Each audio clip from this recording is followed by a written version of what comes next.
Good morning, good afternoon, good evening, everyone. Hello, Galloway. Nice to see you.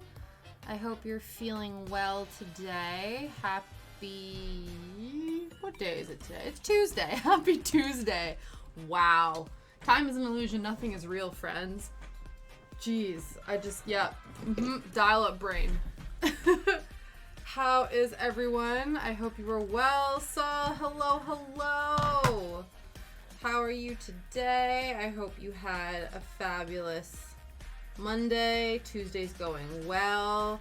I already know you had a fabulous Sunday because I was there. If you guys don't know, I was over on Saul's channel on Sunday flexing my debating skills against the wonderful Naomi Dreams. And I sealed the win. I secured the bag. Just barely though, honestly. There was Saul throwing through the curveballs, made things interesting, but it was good. But yeah. Oh no, that's frustrating. I'm sorry you couldn't sleep well. Honestly, when you can't get a good night's sleep, it just sort of throws off your vibe for the rest of the day, doesn't it? It's not fun. Hopefully you're able to recoup that.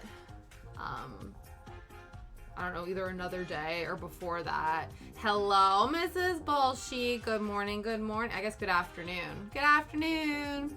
I hope you're well. Thank you. Yeah, guys, if you don't know, Saul posted over on his YouTube channel. If you wanted to watch the master debaters for yourself. Saul, your YouTube channel name is the same as your Twitch name, yeah? So if they just Google your Twitch name, hopefully that'll come up. But if you're in my Discord, he has linked it in the Discord, so you got options.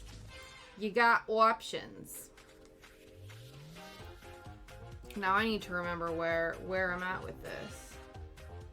Okay. It is perfect. I know, right? I'm slowly infiltrating and taking over. All in good fun. I feel like you have many other people that probably make more appearances than I do, but I'm getting up there. I'm sneaking my way in there, you know? But yeah. I didn't know what I was going to do today, to be honest. That's why I didn't post a stream schedule this week, because I have so many random little bits and bobs and crafty bits on the go that I was like, I don't know what I want to do. So I wasn't sure. And then I realized I didn't want to have to think too hard today. Because, I don't know, man, my brain just craved structure. I just wanted something simple. And something simple structured crafting-wise is always the cross stitch, man. So I figured, let's go back to basics. Let's just do something chill. You can just find base and battle hamster on Power with Naomi. Not bad. Okay. I see. The appearance rankings. Those are the official appearance rankings. Amazing. I was gonna say, yeah. Because Eddie and Meatloaf have probably been on there the most. But yeah. Pretzel Rocks is making it really hard to secure the vibe this week. Every single channel that they have that is free this week is like high energy or like, you know, piercing bass lines.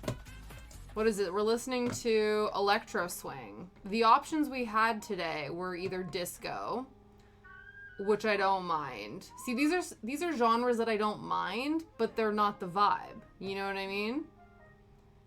Yeah, dude, we're still doing this cross stitch, but I'll have you know we are over halfway done. We are apparently, I have a hard time believing this, but apparently we are halfway done. Just over halfway. So, yeah, still a long way to go, but it's happening. Exactly.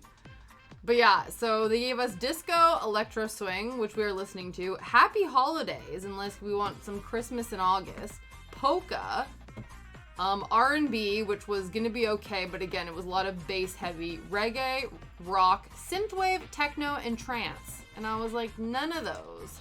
Those are all very high energy. I'm not interested. Yeah, Galloway, I did make it. It's been many hours. Let me see. I have like info on here. I don't think it tells me how many days the total time I have spent on this, allegedly, is 21 hours and 55 minutes. Apparently. I'm sure it's not 100% accurate, but yeah. So we've already put less than 24 hours for 50%, which isn't bad. But yeah, still a long way to go. But we're actually almost finished.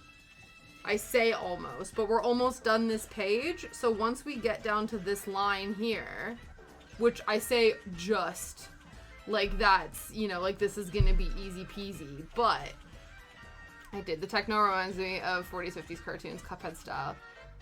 Yeah, well this isn't the techno, this is the electro swing, and it is definitely giving like Cuphead retro cartoons.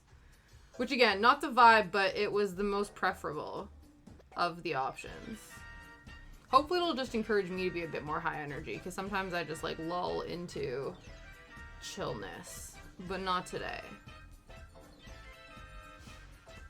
But yeah, I don't know, man. It was just like, it really wasn't given, it was giving very strange options. I don't know who in their right mind would be like, you know what I'm feeling today? Polka music for 3 hours straight. Some people might though. Some people might. And hey man, I wouldn't crack it, you know? I'm not gonna yuck your yum. But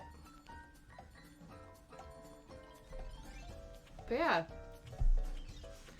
So, things are good. Like I said, we had a fabulous Sunday.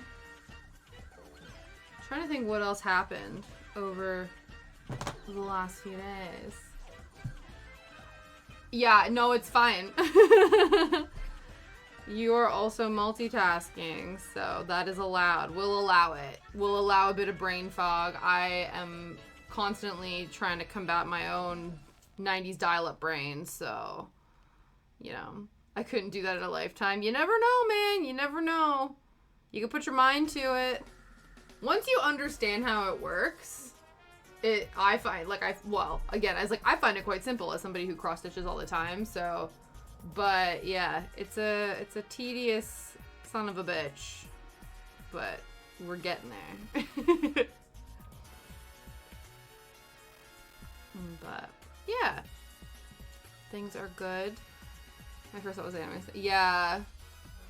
No, it 100% is. This is the cross stitch Galloway. It's Howl's Moving Castle. That is the pattern.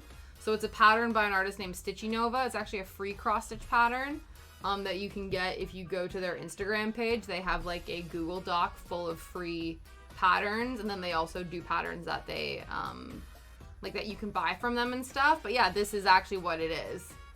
It is Howl's Moving Castle, so you are correct. So it obviously looks enough like it so that you can infer that that's what we're doing. So that's really good. We must be doing something right if it looks like what it's supposed to.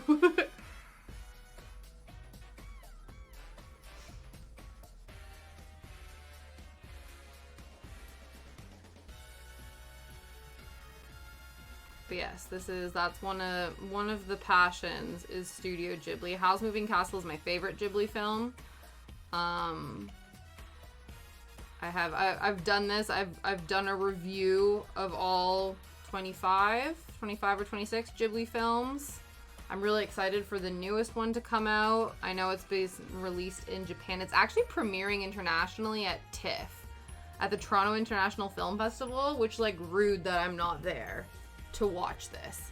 But hopefully, I'm sure it'll come to the UK, like, next year, you know, or something. That's the one thing that annoys me, that movies take so long to premiere over here unless they're like the big budget ones. Oh, they nailed it. Exactly. Oh, you wouldn't have said anything dumb. Yeah. Oh my god, can you imagine? I just love the idea that, yeah, absolutely. Are you gonna do it all over again but with move to the left? No, you know what I'm gonna do? I'm gonna do that thing.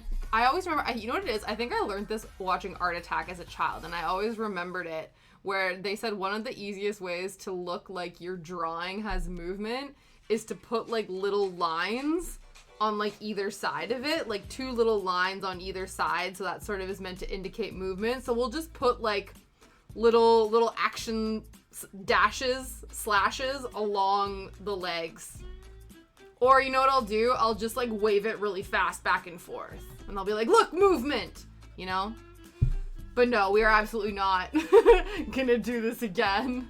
You do this for my anti-art? Do you, yeah?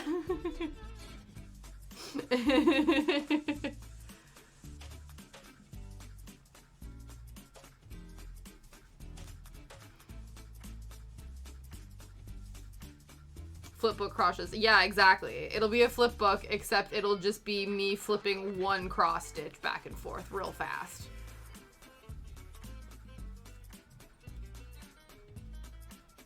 There actually are some really cool, they're more like embroidery artists, but I've seen embroidery artists that incorporate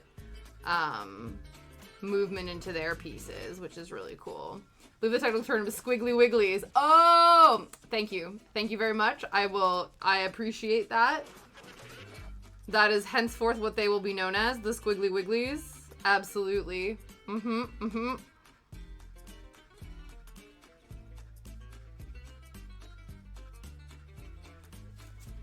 Hi, Probakis. How you doing? I hope things are well. I hope you're keeping cool. I hope you had a good weekend.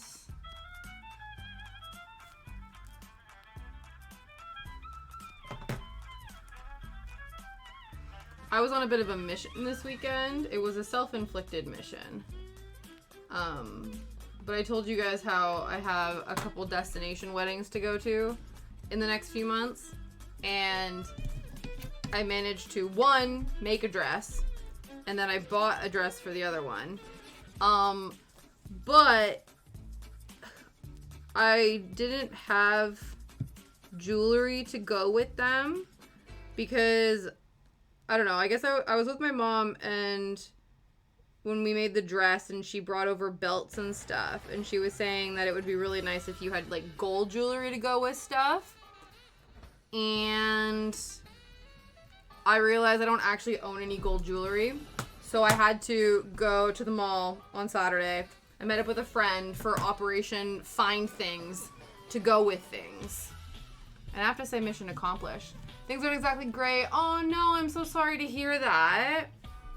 I think I remember you saying that you were going to have a real big talk with your other half over the weekend. And I wasn't sure if maybe that went okay or not, but I'm glad that you're here. I appreciate you being here, and I'm sorry that things aren't 100%.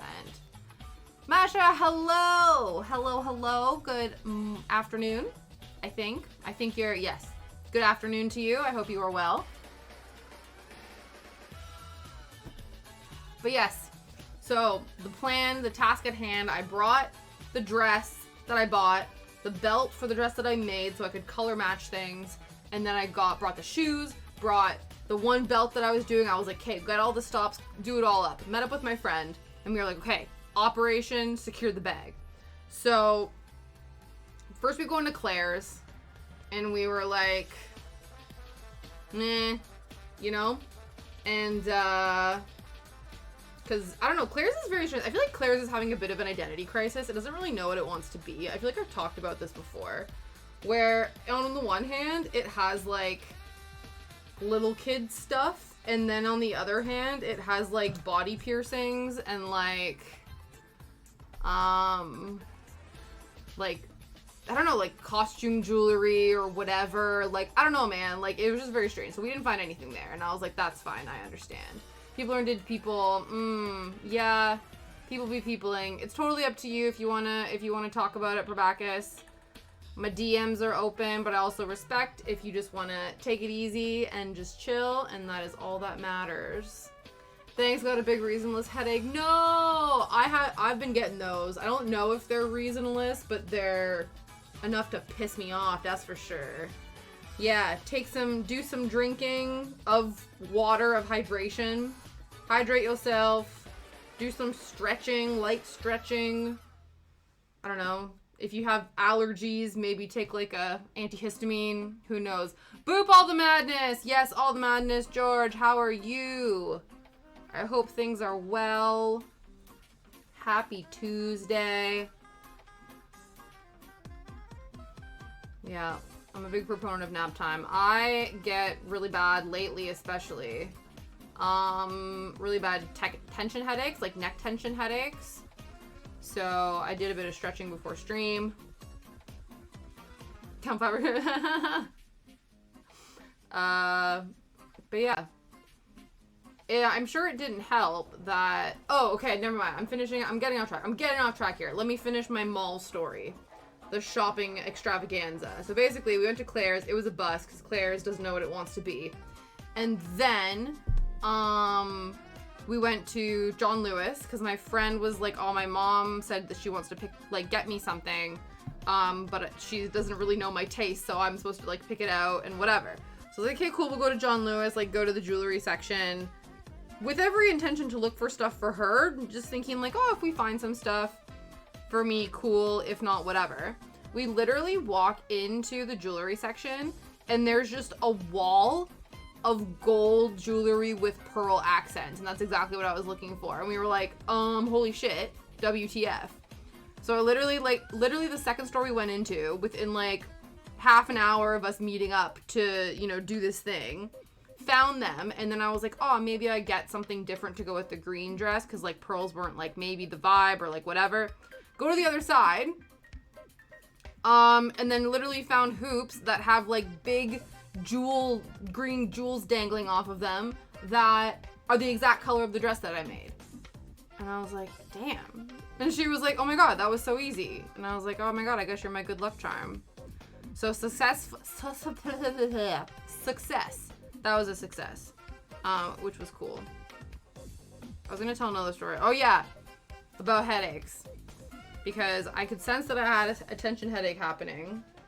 And so I took the things, did the stretches, whatever. But I had a bit of time before stream started, and I had made more watercolor mushroom pictures. And so I was like, okay, I'm going to stick them in the keychains, like get them all cut out and do that, like before stream starts. These keychains, I'm to the point where I might need to write, like, it's one of those things that I never review products. I never like write reviews for stuff. It's one of those things that I'm so reliant on people who write reviews, but I myself don't feel like I am a review person. Like, it's weird. It's this thing where it's like, it feels cringy to just write a bunch of reviews about random stuff, but also I'm so heavily reliant on other people who do write reviews about stuff. But these keychains are starting to piss me off so much that I almost like want to go on the Hobbycraft website and write a strongly worded review just to make sure that no one else gets through this bullshit that I have. Because I've already talked about the fact that you buy them in a bag. There's 12 of them, right? It's the fronts and the backs, and you get a little plastic bag full of like little papers to stick them in, right? Cool. All of the plastic acrylic-y pieces are all loose in the bag. So they're all rubbing against each other, scratching against each other. So a bunch of them have like scuffs on them. So they're not even like, they're already tainted. Like, they're not clean, they're not pristine. You're like, okay, whatever. But at least, you know, when you put stuff through it, it kind of, you know, it's not that big of a deal. The issue I'm having, and I had to like consciously remember to relax my shoulders because I'm already having issues with a tension headache, is I was trying so hard to push the backs into the keychain to close them, and the backs are too big. Like, they don't all fit each other. They're not interchangeable, but they don't put the back and the front together in one bag. It's all in a giant bag, and you just have to play like musical front and backs and hope that they fit, to the point where there's some that I just don't think do. And so I was hitting, like, pressing my thumbs against the back of this thing, trying to like press the front kind of open to push the other thing in. And then while I'm doing that, I then realized that I was like, and I had to be like, oh my god, okay, calm down. So I had to stop because I was like, listen, this is going to enrage me and also like kink my neck out of shape. Yes, okay, it is health check time. Damn, early on in the stream. Thank you, thank you. Let's do a stretch. We'll do some stretching this way. But yeah, so Luckily, I caught myself, but sometimes that happens. There's certain things that, like, I find naturally, like, I don't know if you guys have this too, where, like, sometimes you'll be doing certain activities. For me, it's driving. Or when I'm driving and I don't feel like I'm stressed out about it, and then next thing I know, like, I have no neck. My shoulders are in my ears, and I'm like, why does my neck hurt? And I'm like, because I've been driving like this for 45 minutes. So I have to remind myself to, like, take a breath and relax my shoulders. But it's difficult. But yeah, so these keychains are, like, I don't even know. Like, I'm trying to get the rest of them in, because I basically just want to use them because I'm like, I bought them, and even though they suck, I would like to actually, you know, not waste my money. But it's gonna be a thing. Yeah, no probacus to do posture checks. Exactly. Yeah. I'll have to imagine a little probacus in my ear being like, check your posture, just periodically throughout the day. Ugh. Okay. Posture, cup of tea. Cheers, friends. Everyone else get hydrated.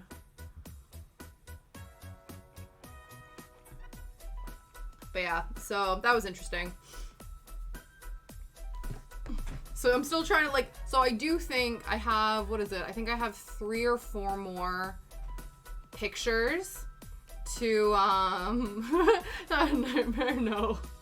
I would picture it more like a Jiminy Cricket. You know, it's kind of like a conscience, but instead of a conscience, it's like a posture thing. Yeah.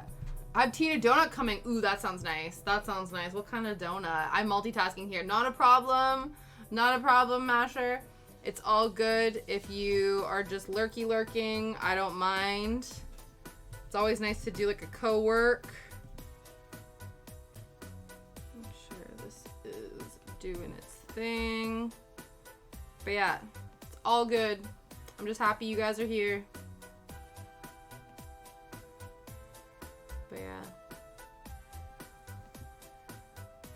And then today, I finally went to the forest. That was another thing that happened. So before, I'm working on... Ooh, cool! What are you going to be baking today?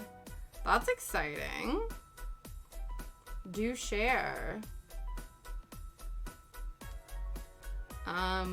Yeah, so before I went to the mall, because Liam was working all weekend, I wanted to take Shadow for a really big walk before I left him for a bit. Which also, by the way, because I went out both days this weekend, I know, like, I was feeling a little extroverted. My introverted ass was, like, nowhere to be seen.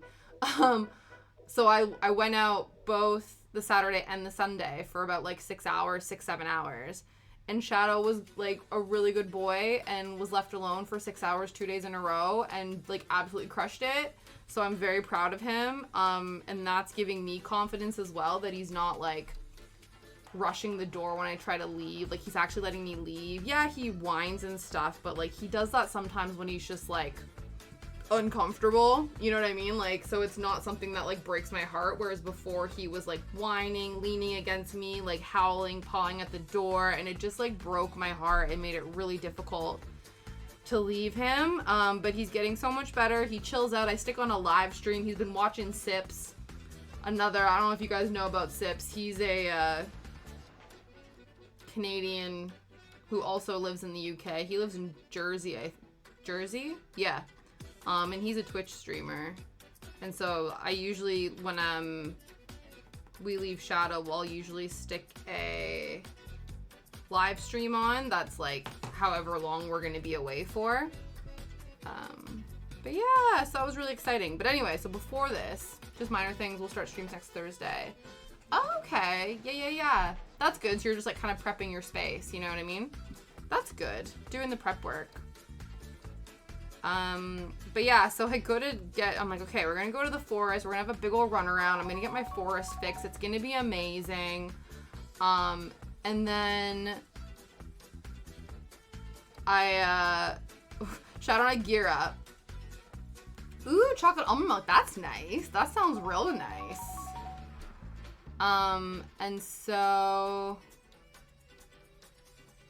what was I saying? I don't know what's happening. I don't know what's going on with Pando. Pando's having a good time right now, which is fine. It's so good, yeah. So it starts to rain, but it's like kind of misty raining, and I'm like, okay, like by the time we get into the forest, it'll be like the tree cover, so we'll be okay, right? But just in case, I was like, it's raining, so I gear up, I put my rain clothes on, I get Shadow's rain jacket on, and we venture out.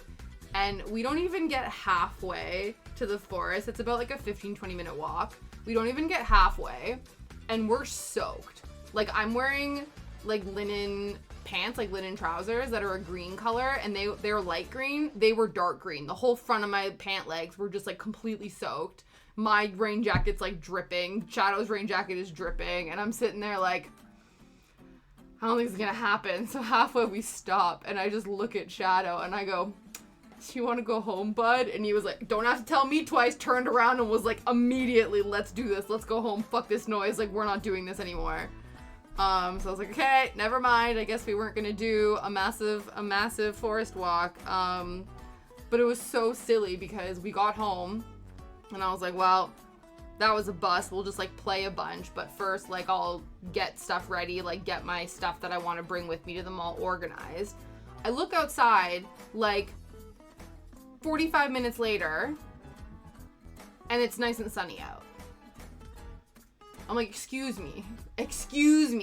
But by that point, it's like the timings had already, you know what I mean? Like, there wasn't any time to go off and, you know, resume the schedule. It was like, this is the situation. But yeah, so that was fun. So it didn't quite happen, but Mash, are you okay? But yeah. But again, he was still really good despite the fact we didn't have a chance to go. But today we got to go. And that was really exciting because it has been raining on and off. I do think that and the timelines of, I don't know, the seasons and all this kind of stuff. I hit the mushroom jackpot today because I'm always on the hunt for mushrooms when I go out in the forest with Shadow, and sometimes it's very lackluster and it makes me sad. But today there were a bunch of new ones that I had never seen before, and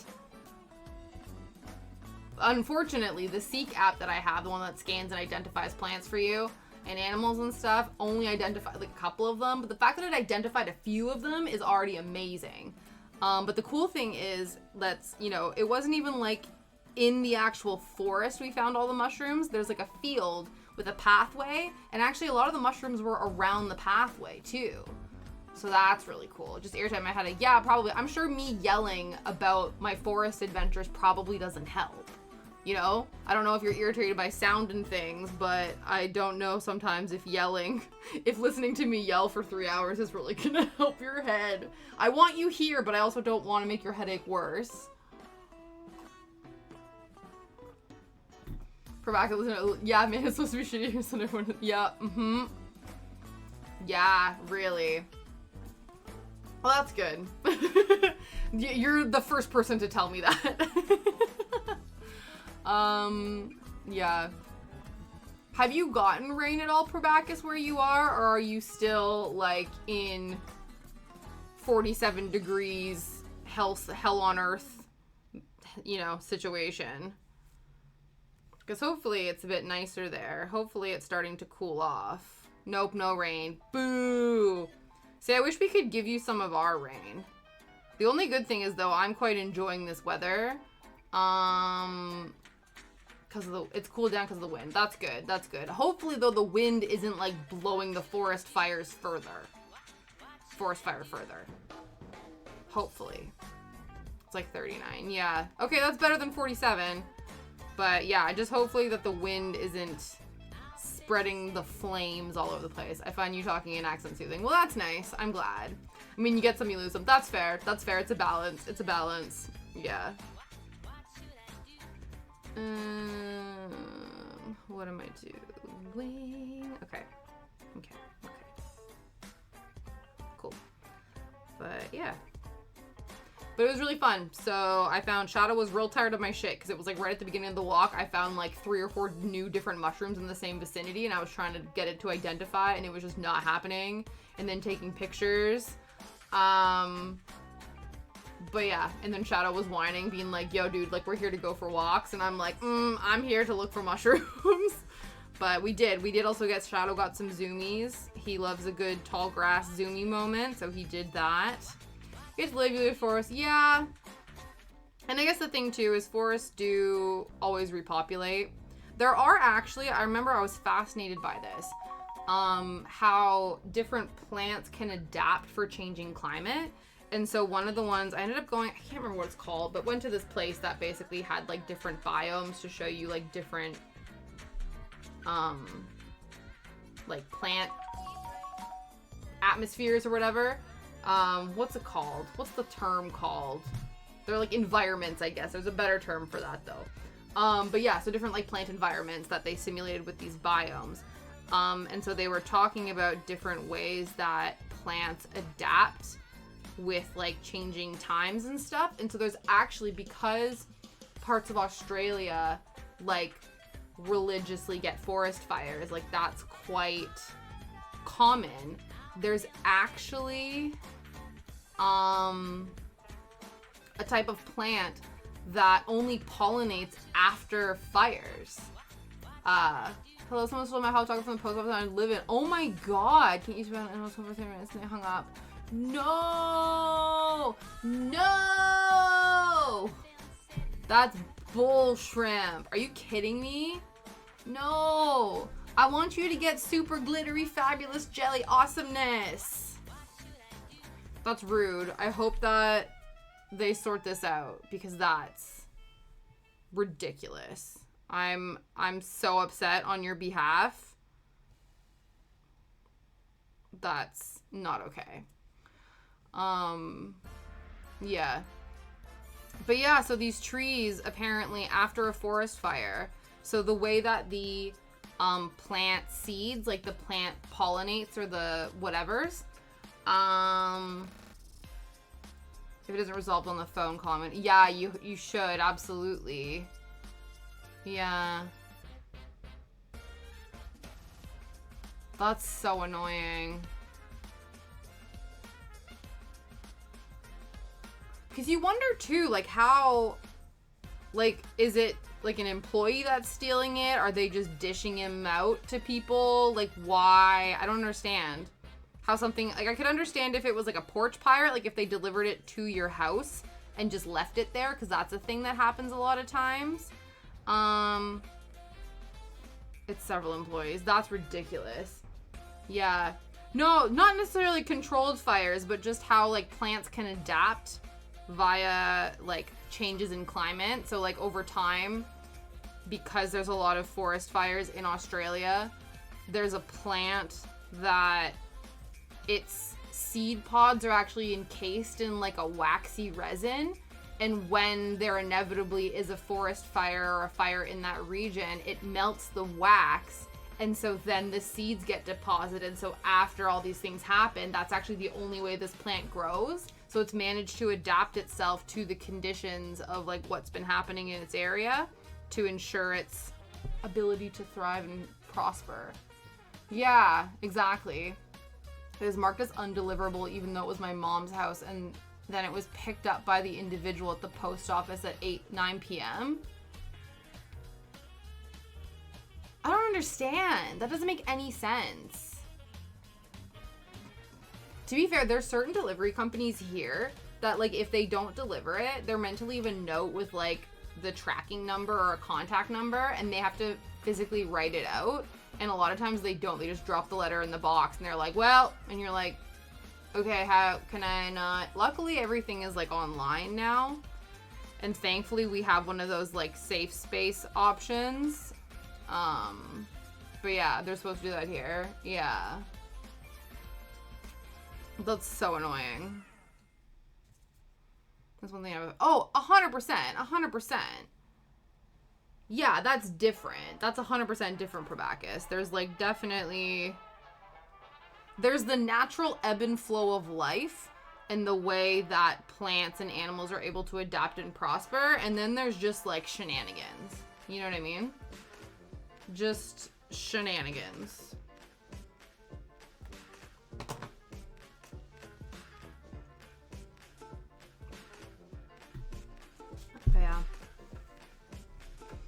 But no, so I managed to, so it's good because then I was able to, I have my little mushroom identification book. So because I was able to identify some new species, I was able to fold over the little sides of my book to be like, I've found these ones in the forest. So it's very exciting. But yeah, Shadow is, he tolerates it because he knows he gets to run around and go on adventures and stuff. He found there was like a 7-month-old border collie that he played with for a little bit.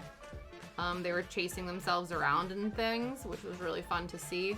Because Shadow very much, like, he will play with dogs sometimes, and then you can tell when he's over it or he's tired, because they'll be running together, and he'll want to stop, but instead of just, like, standing by me and stopping, he runs to, like, the other side of the field, and I think it's to hope that, like, the other owner will call their dog back, and then Shadow will, like, wait for me to come to him to sort of, like, separate us naturally.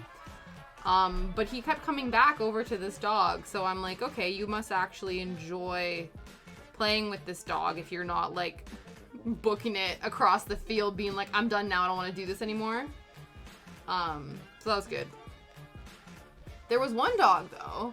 I get this so much. There are times when package stores delivered to my apartment and not delivered there, but straight to the pickup point. Yeah. That's always difficult, too, when it's, like, apartments or, like, flat complexes, because sometimes delivery people won't go to the actual house, like, the flat, like, the apartment door. They'll just, like, drop it with, like, all the other mail and stuff, and so, like, different buildings will have, like, different policies and stuff like that. And then you have to be like, no, this is not how we do things. Yeah, we had our chair mats being delivered and a guy tried to steal those too. We called down and he was all huffy like, oh yeah, those are here. Like, he didn't know what it was in the box, but he saw that it was large. Yeah.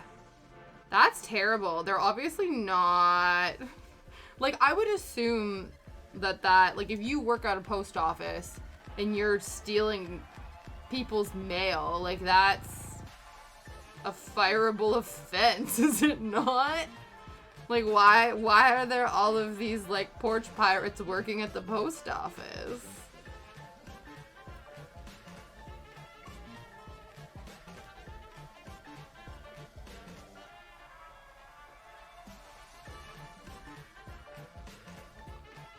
It was very interesting.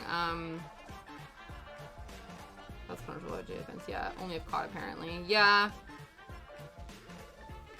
That's true. That's, like, a lot of things that, you know, it doesn't... Yeah.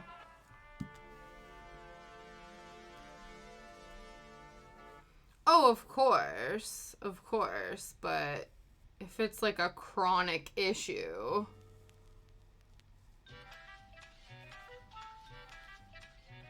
I also assume that there's, like, CCTV footage. That you would be able to then look back on. But the thing is, though, if it's the manager, like, if it's the person in power, because you can only enforce, like, the rules can only be enforced if the person who's the enforcer of the rules isn't committing the crime, right? Because if they're committing the crime, then they're meant to be the accountable person. Where if it's, like, their underlings that are doing bad things, then the management can then look at CCTV and, like, put things in place and whatever, right? You should have to, yeah, you should have to provide a driver's license, but if the person's out, they won't do that shit. Oh. Yeah.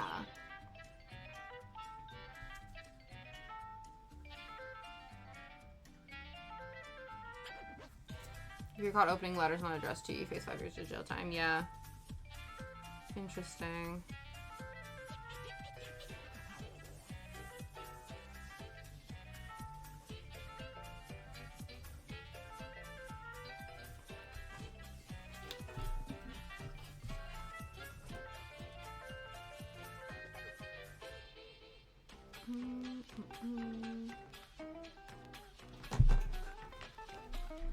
But yeah, no, I hope that something gets resolved, because it's not being funny.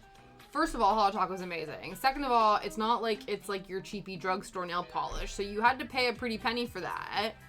For you to not get the shiny, glittery, epic goodness after all of that is some bullshit. Yeah.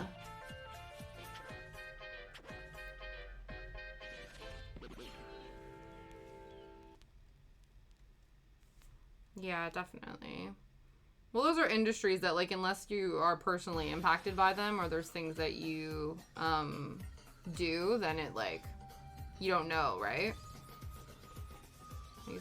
Yeah.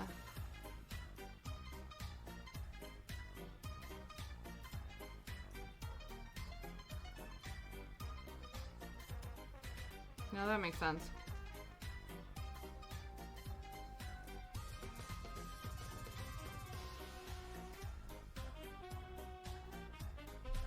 Yeah, it was like, yeah, exactly. Exactly. I remember you were so excited about it.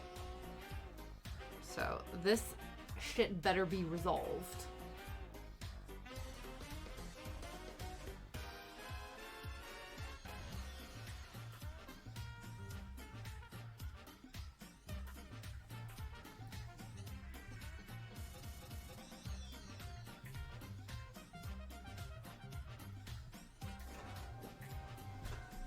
But yes, so back to the forest. Shadow was running around, living his best life. And then it was really strange because, like, there was tons of dogs. There was, like, obviously so many dogs at the,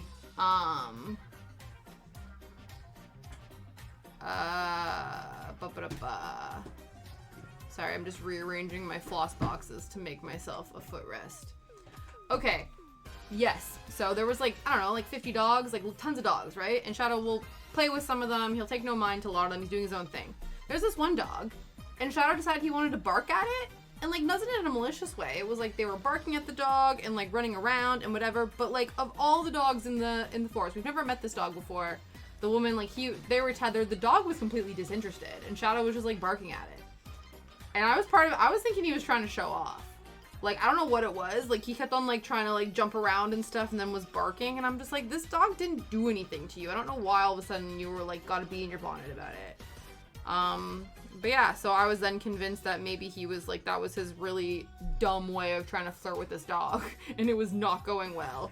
Because he was just yelling at her and she was like, cool, now I'm definitely not interested.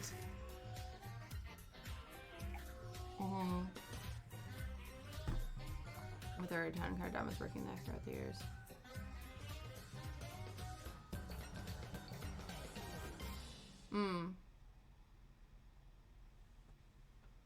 Yeah. Well, yeah, you always hope that people you always hope that people are held accountable for their actions.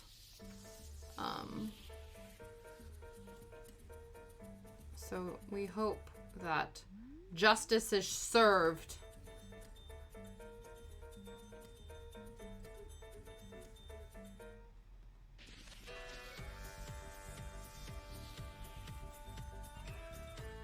Trying to see, I'm like, should I arbitrarily not decide? Because you know how sometimes I like to be like, maybe if we finish this much today, this will be the goal. And then I go, why did I think that was possible? Maybe this section. How are we doing for time? So I can, yeah. Of course.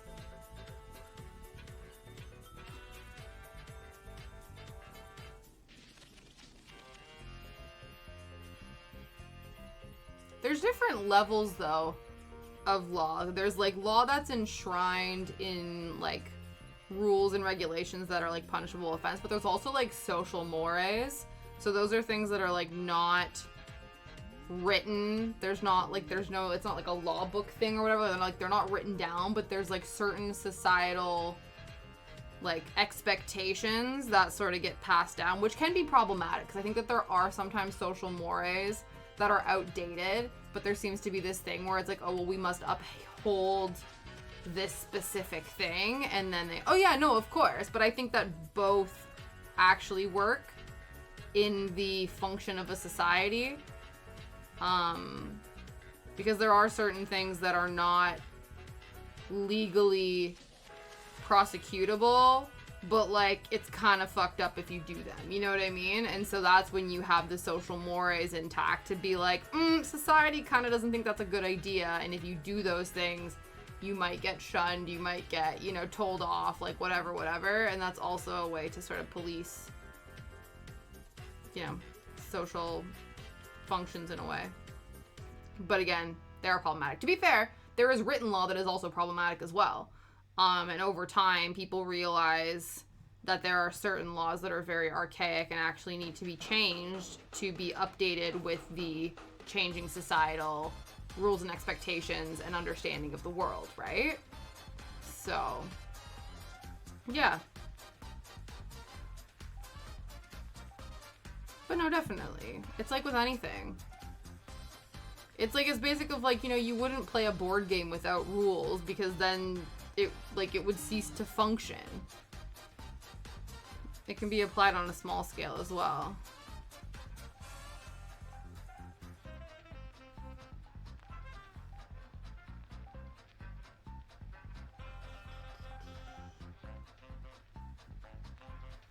I'm thinking...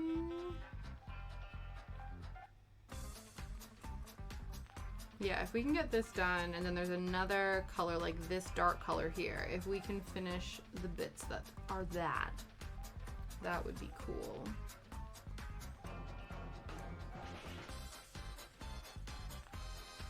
We'll see. We'll see.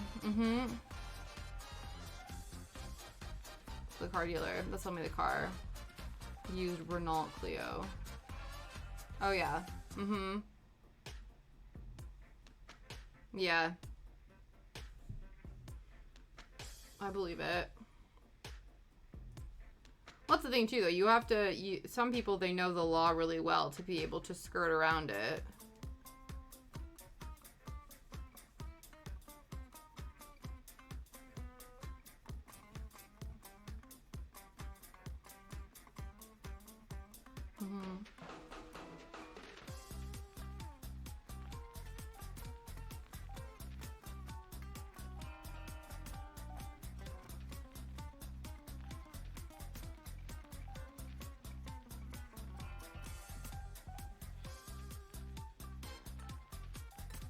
Specifically with the wrong tires. That's interesting.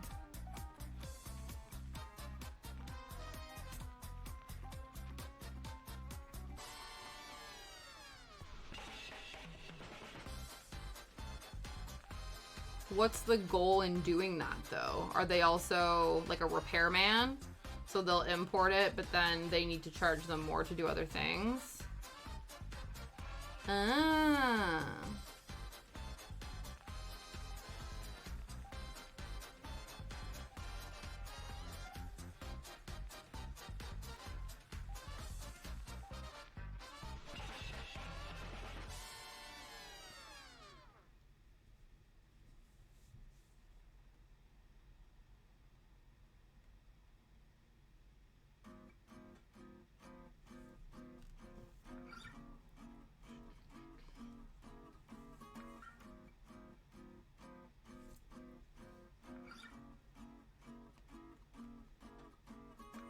The car rolled over that the car dealership was in the right and ruled it was a miscommunication error.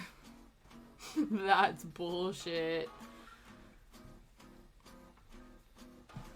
But yeah, but that, you know what I mean? Like that's playing the system.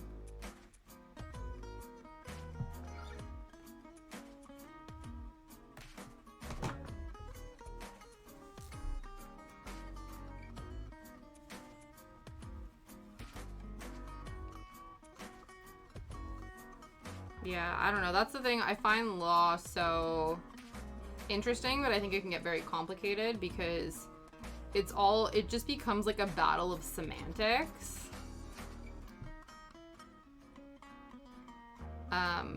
Because it's like, unless things are stated in a very specific way, there's like loopholes to be found in ways that things can be misconstrued. I'm like, that's a lot of pressure.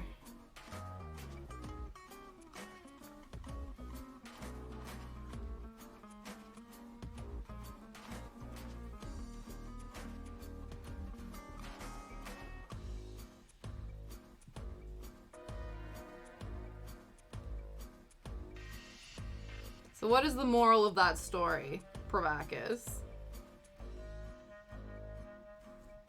That the law sometimes doesn't work in people's favor?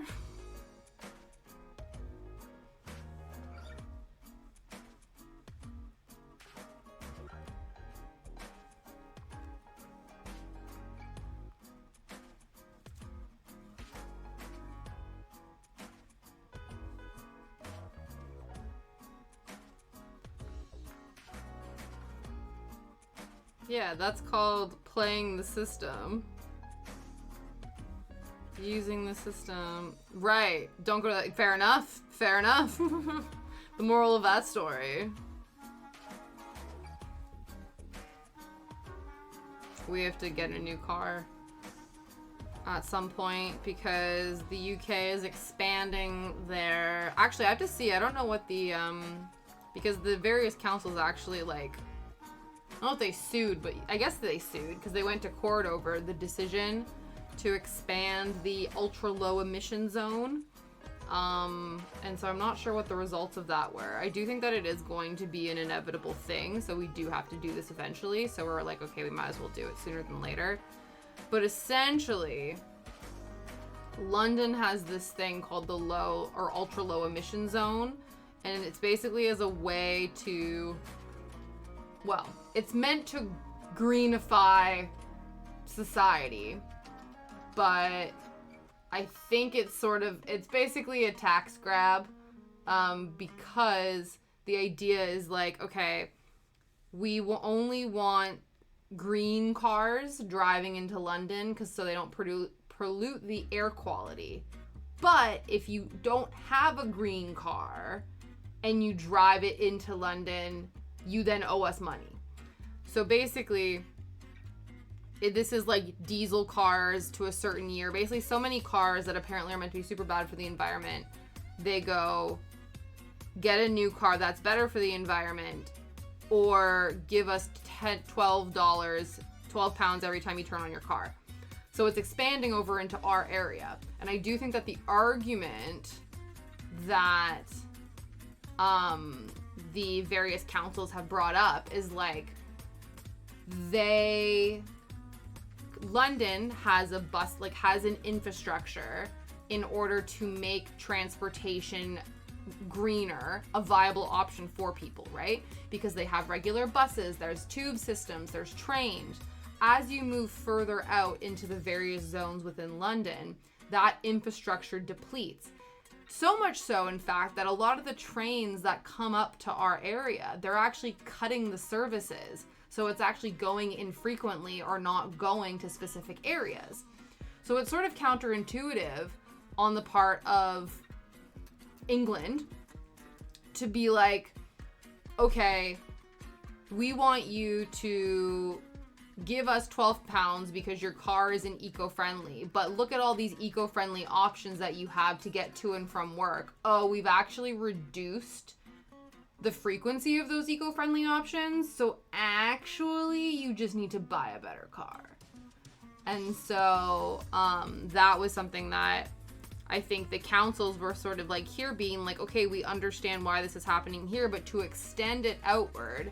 And I think they were also supposed to provide like monetary schemes to assist people in order to make the switch and switch out their car. And they did that, I think, with boroughs in the London city center, but they didn't expand those outward. So I can't remember, like, I don't know the details, but I just know that our council, like our city council and a couple other ones, basically sued the city of London to be like, listen, you're bringing this into our territory, but not giving us the same level of support that you give people within central London to make this switch. So I don't know what the results of that are, whether or not they're pushing back the decision. I don't think they'll get rid of it. I think it's just an inevitability. I think it'll just be either delayed or other things will be put in place in order to make it like a more viable option for us. But all that to be said, basically we need to get a new car. So yeah. Brala. If you want a green city, you need to use the mass transit. Yeah, exactly. Yeah, no problem, Masher. Thank you so much for stopping by. I hope your headache goes away. And good luck with your baking streams. It's going to be really exciting. Yeah, we just did away with emission testing here in Idaho. You used to have to get your car checked every other year. Oh, interesting that you got rid of that. Do we think that's a good thing that they got rid of? Or, yeah. Yeah, no, exactly. Oh yeah, there's tons of different alternatives, but like I said, the infrastructure, basically they've not put the infrastructure in place to create those greener options. They've just decided give us money or get a greener car. And you're like, that seems less like you care about the planet and more that you want extra money in your pockets. But anyway, so we have that happening. But I was thinking about this the other day because, so the other day, so Sunday, when I guessed it on Saul's stream, one of the debates that we had was that we were meant to debate like our final plea or whatever. So I decided that I was going to debate that Shrek has the best movie soundtrack of all time. And I had the physical CD. I have the physical CD of the Shrek soundtrack.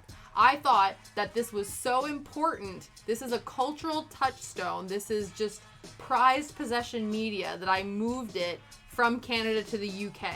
When I decided I'm going to move across the country, what do I need to bring? I thought I need to bring the Shrek CD, among many others. I think I brought 160 some CDs with me over the course of many months. Some were in my bag when I first moved, some my parents mailed to me, some they brought over, you know, like, but they all made the transition. But anyway, I hadn't listened to the soundtrack in such a long time. Obviously, All Star, I will die on this hill that is a banger. I don't care if it's been memed to death. It's memed because it brings people joy and it brings people happiness and, you know, no further questions. But I hadn't listened to a lot of the other songs in a while, and so on Sunday I drove to meet up with my friend. Actually met up with Aurora, so me and Aurora hung out on Sunday, but I had to drive to her place, which is about like an hour away, and we still have a CD player in our car, and I was like, why am I not listening to my CDs in the car when I go places? I've just been listening to the radio, or like, you know, and half the time it's like ads, it's like not interesting. I'm like, I have all these CDs, I should be listening to them. So I then brought the Shrek soundtrack on my little road trip hour away to visit Aurora. But of course, I think I ended up listening to it like 6 times there and back, because of course there's like 25 minutes worth of music and it was an hour drive or something like that. I can't remember. But yeah, so I became very well reacquainted with the Shrek soundtrack, and I do think that it is a bop. But this is a very roundabout way of me saying we have to get a new car, and I wonder at what year different makes and models phase out their CD players. So I'm a little bit concerned, because now I've opened up my worldview of like, oh my god, I have another way to utilize all of these CDs I have, and we're gonna get a new car and maybe I can't do that, which is gonna be a shame. Yeah, it's hard to say. It was hard to fail the test, as most modern cars already were regulated, apparently. I think most were worried because their cars are sliding back on those roads. Yeah. It's one of those where you're sort of like, it's not the end of the world right now, but you wonder, okay, we're starting to slide back on the regulations for the environment. That might be a bit concerning. So I can see that. Yeah. And that's the thing. I do think that it's important because, you know, cars already, at least here, like we have to get like an MOT. So like our car needs to be checked over every year just to make sure it's still like road legal. And then they will give you like recommendations and things if it's not or whatever. And so it makes sense to me that you're just like, oh, okay, we will also test the like emissions rate and stuff like that. Sorry, my phone is buzzing off the hook.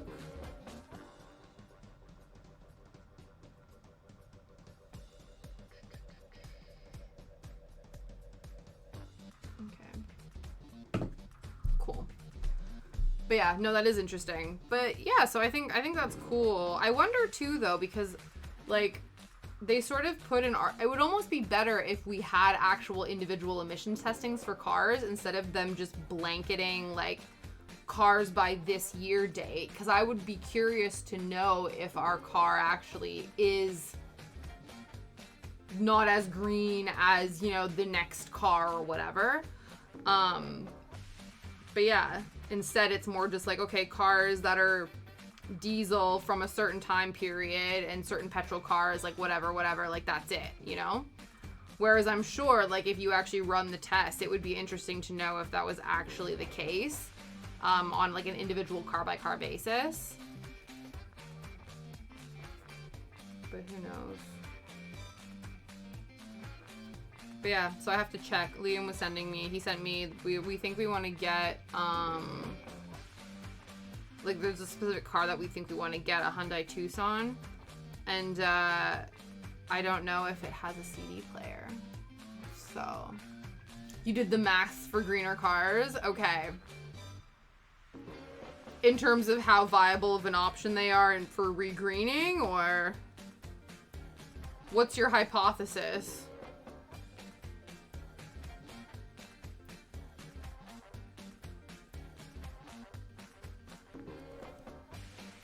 CD player, what's that? Listen, mister, I've never listened to a CD in my entire life. I know. But remember, we also discussed that, and we Googled it, that CDs actually have a higher bit rate or whatever rate, so the actual audio quality on a CD is far superior to that of a digital download. So don't you come at me with this, Gen Z, I'm so cool shenanigans.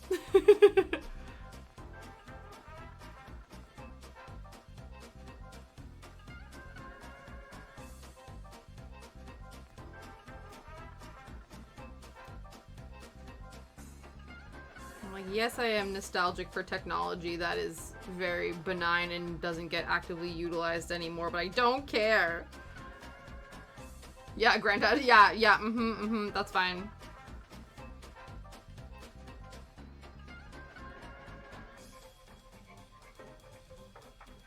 That's gonna be really weird when, like, millennials become grandparents, because there's so many, like, news articles that basically, like, infantilize millennials, and millennials are anywhere from, like into their 40s and stuff.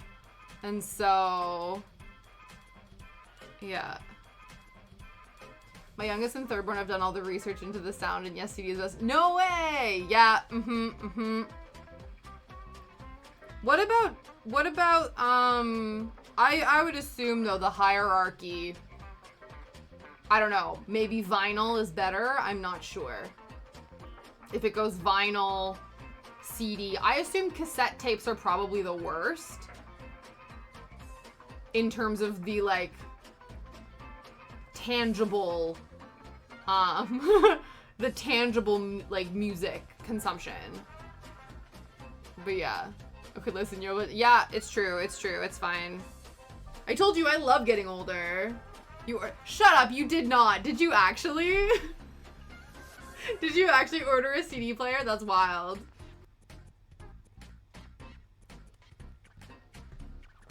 I'm tempted, if... Oh, no, vinyl wears more and scratches. Right. Interesting. I saw that HMV sells Discmen, so, if I lose my ability to listen to my CDs in the car, I might have to invest in a Discman for myself.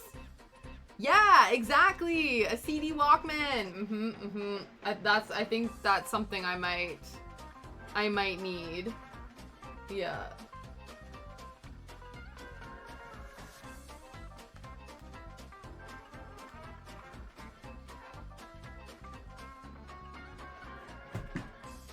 They still produce them. Yeah, I know. They do. They also still produce Walkmen as well, like for the actual cassette tapes. I don't have as many cassettes, though. I do have some, actually. I actually have. You know what actually might be fun? Is to get a cassette tape, because I have a set of, there were, like, so, my family, like, heritage is, Ukrainian.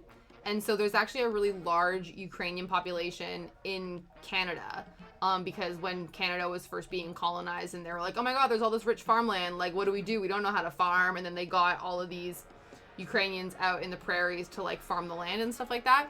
Anyway, and so my parents got us, and we even went to a concert where there were these, like, children's musicians or whatever, right? So similar to, like, Sharon, Lois, and Bram, if you know, Raffi, who's another one? Like Mr. Rogers and stuff like that, but, like, musical. But these guys were all about teaching Ukrainian to children in song, and so I have, like, 4 or 5 cassette tapes of all of these songs that are like English, Ukrainian, like testing or like, you know, teaching songs and stuff like that. But obviously we don't have a disc, like a cassette tape anymore to listen to them.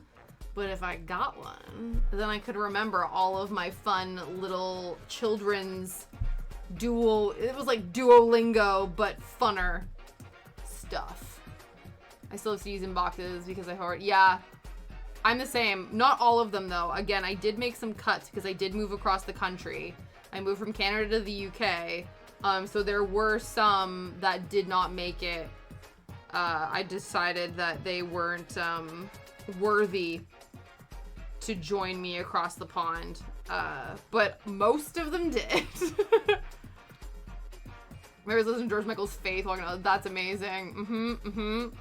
Boop, boop, boop, boop, boop. Okay. Let me keep track of what I'm doing. Actually, let me actually mark off what I've done. That would actually be smart. That would be smart.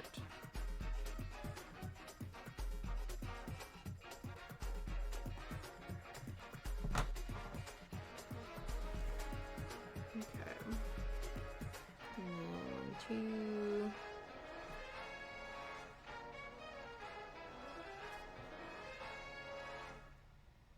Yes!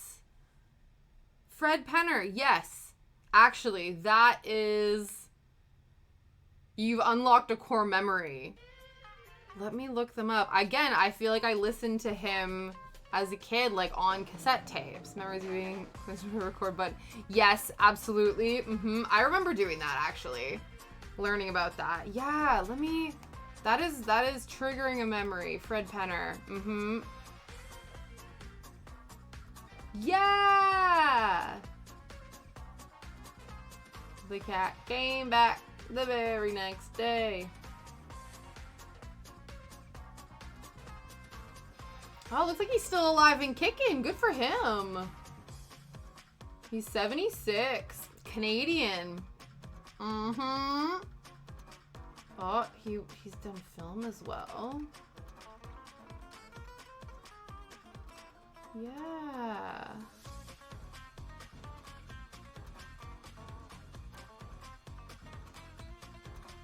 Oh, he had a TV show. Fred Penner's Place.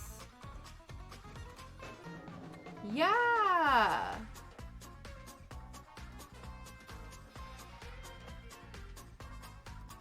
Fred Penner songs. I'm trying to see if there's any other songs that I remember.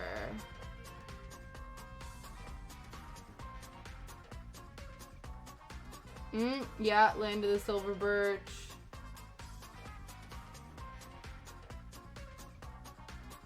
Well then. I might have to listen to those later. Yeah, that's awesome. Definitely.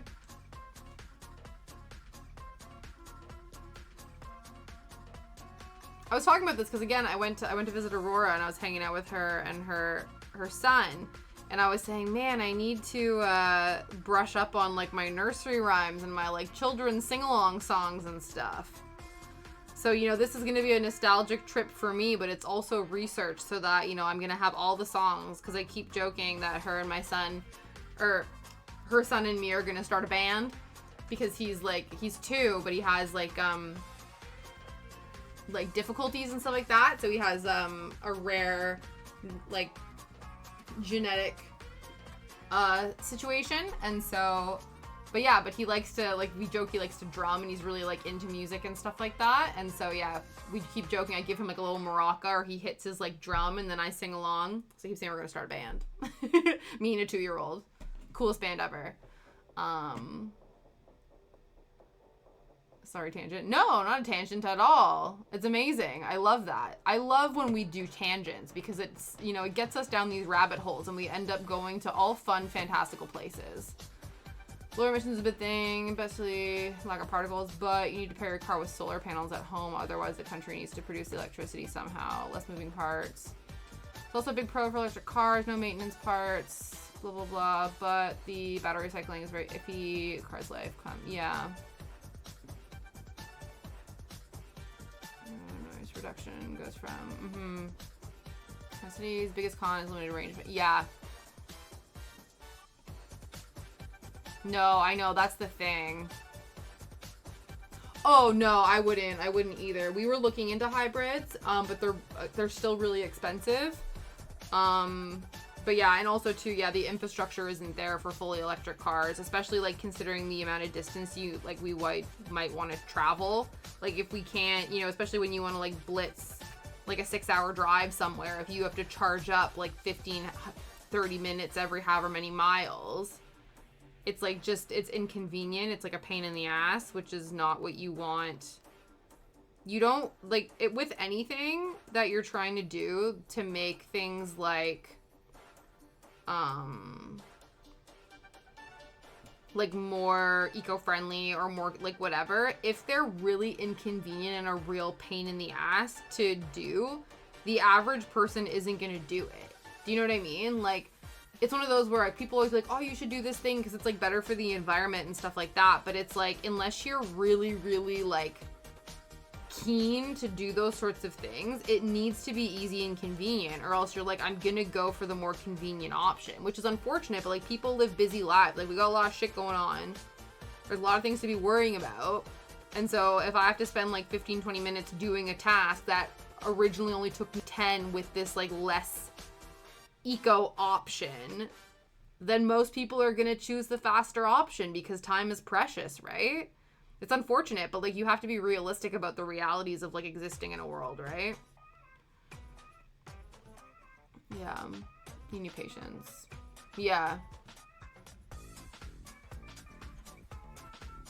Oh yeah, it will get there. But yeah, it's just, it's a fine balance of trying to be more eco-friendly, but also not like making your life more difficult. Yeah. Yeah, that's the other thing too that I was like learning about, or not like actively, but yeah, how it's almost like everyone talks about how recycling is such a good thing, but there's also so much plastic that isn't recyclable. Like, I think recycling plants can only process like 2 of the 5 different types of plastic or something like that. But people just assume like all of plastic, like if it's plastic, it's recyclable, but so much of it isn't. Yeah, we actually watched a really interesting, still waiting. Who's Mr. Fusion Galloway? Do share. I don't know. I would like to know. But yeah, there was this interesting article. So Liam and I like to watch this YouTube channel called like Insider. So it's like Business Insider. And they were highlighting a company that takes basically all of the recyclables or the plastic and basically garbage that traditional recycling centers can't process, and they like melt it down and reuse it and like make stuff out of it or whatever. But yeah, it's just really interesting. So there are people that are doing things to like combat stuff. There was even too, I think another article, I don't know if it was an Insider one or if it was something else, about how there actually are businesses that rely on garbage, like rely on trash. So actually certain, like there needs to be a certain amount of like non-renewable, non-recyclable rubbish to run certain things as well. It's all about balance, right? So, okay, just got off the phone. Wait, yeah. So got the phone with UPS lady. She was hilarious, at least. She hopes that it was just scanned incorrectly, but she's asking them why it wasn't put immediately back in the system this morning for delivery. Yeah, that's good. At least you got a nice person. So she said answer sometime this week, but I'm still annoyed. That's good. Obviously, it's an annoying situation, but luckily you were given a nice customer service person to like ease the bullshit, you know what I mean? Because it would have been really bad if you got someone who was like just gonna make you even more irate, you know what I mean? Mr. Fusion was the feature. Oh, gotcha. That reference flew over my head. That makes sense. Yeah, you can't have, yeah, no, I know. Yeah, you actually have to incorporate new plastic into So that's why you'll see bottles and it'll be like, this is made of 10% recycled plastic, and that's really good, but there was still 90% new plastic that had to be used to make it. She also asked why we didn't answer the phone this morning for the 11 calls oh yeah, that's good. So she's chasing up on it, being like, listen, dum-dums, what's going on? That's good. It sounds like they're actually on your side, which is nice.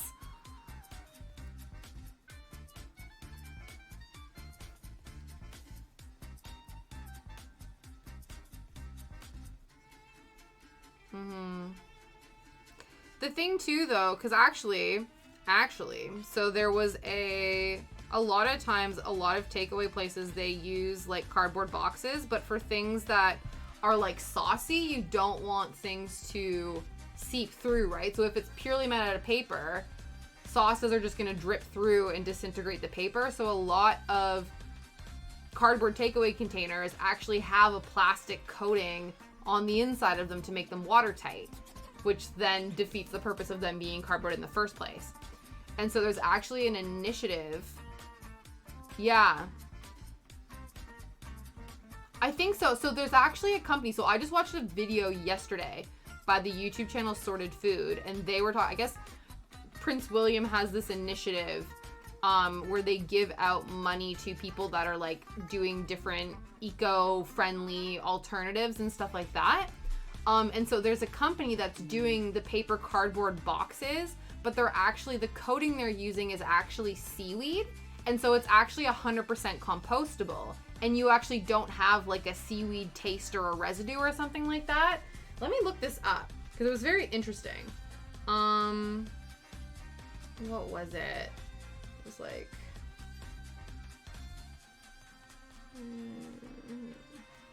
eco... Yeah, Earthshot. It's this like eco award thing. So the people submit things. There's 5 winners. They receive a bunch of money to then go and like upscale their exactly to do that. And so what was it? What was the name?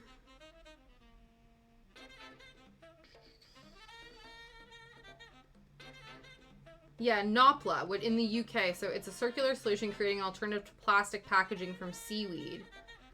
So they are making takeaway containers, and I guess they have partnered with Just Eat in some places in order to basically have the takeaway containers that are 100% biodegradable, which is awesome. So that's always a thing too, where sometimes things are eco-friendly, or they seem like they're eco-friendly, and then when you look into like what they've been treated with in order to serve a purpose, it doesn't actually work. Yeah, it's true. 100% Kat. Yeah. Or it's like recyclable, but only with like it's recyclable, but only in place. Like there's certain things that it's like, it can only be recycled here. Like your traditional waste management can't recycle it. It's like, they don't have the infrastructure for these types of plastics, only these types of plastics. But yeah. Oh, absolutely. Yeah, there is cost issues and things like that as well, but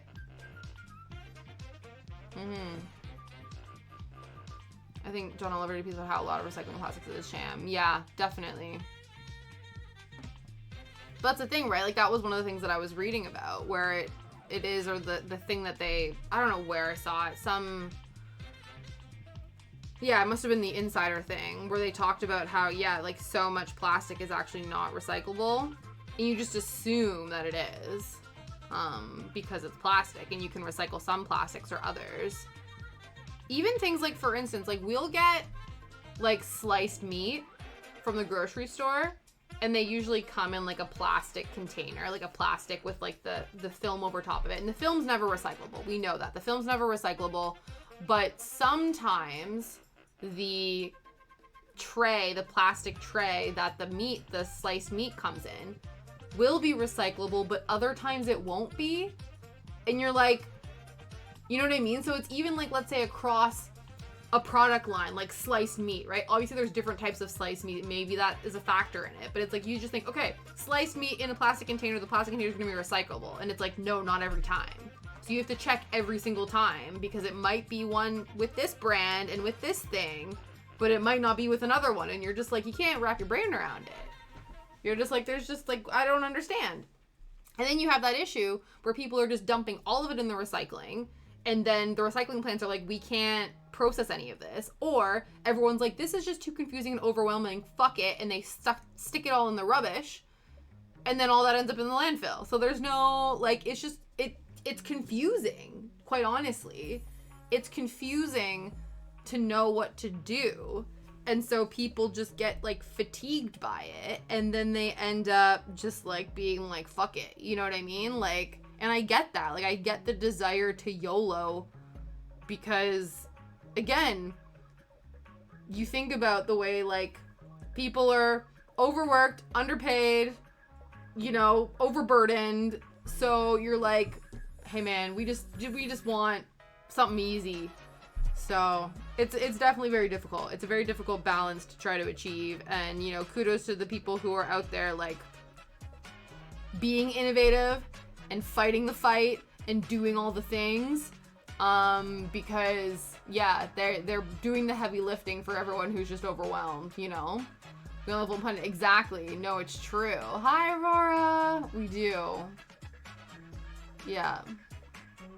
We also got refunds for recycled dumps when we took those. But we also charged the customer for it, and that always felt like such a giant scam. Yeah. Every so often, I hear about some bioengineered miracle fungi that's made to break down plastics, but that's probably pie in the sky solution. I have seen stuff like that. Like, there are things that people are... Like, I do think there probably are a lot of things happening behind the scenes that are trying to...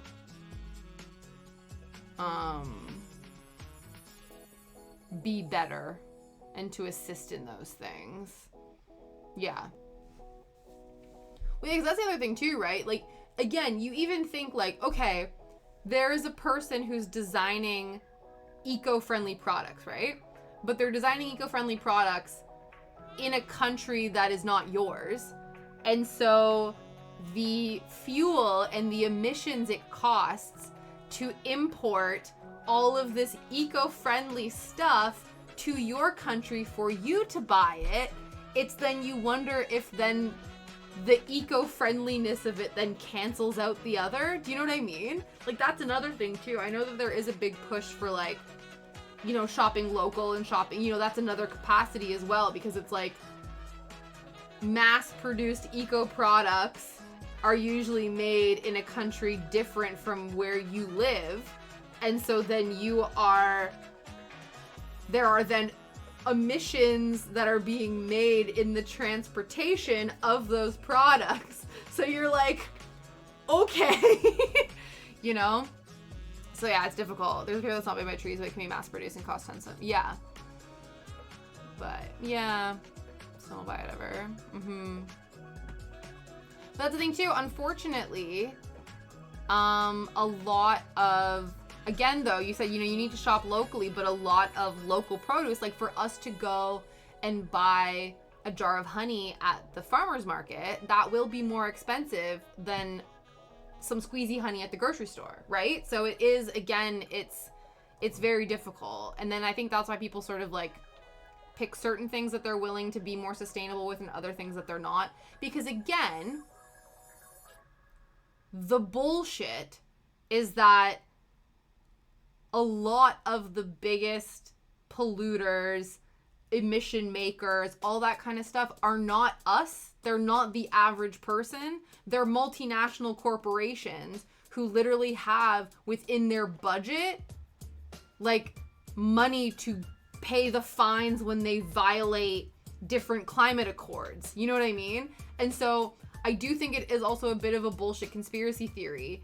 And I think as well, too, for us to not beat ourselves up about it so much, because they're like, oh, these corporations over here, they're dumping hazardous waste into places. They're oil spilling over the place and decimating islands and, you know, causing havoc in these certain areas. And they're, you know, mass deforesting places in order to build plants and whatever.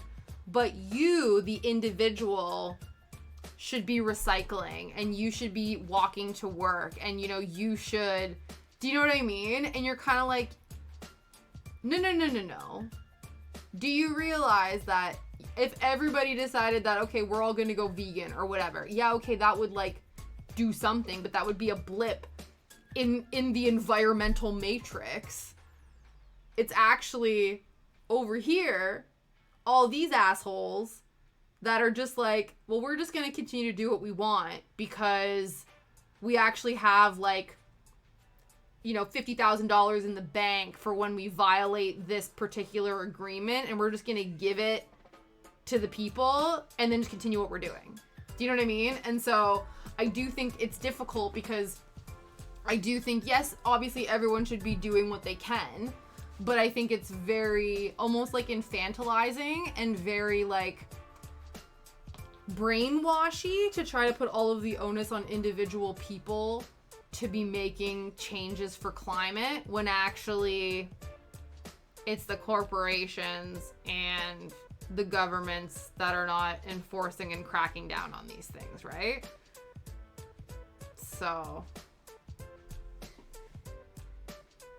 you know, because unfortunately, destroying the planet makes a lot of companies and countries money, right?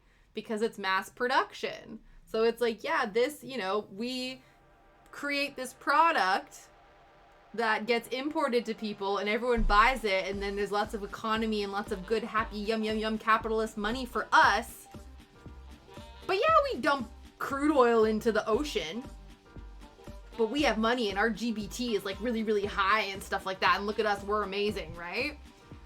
So, you know, people have to make a choice.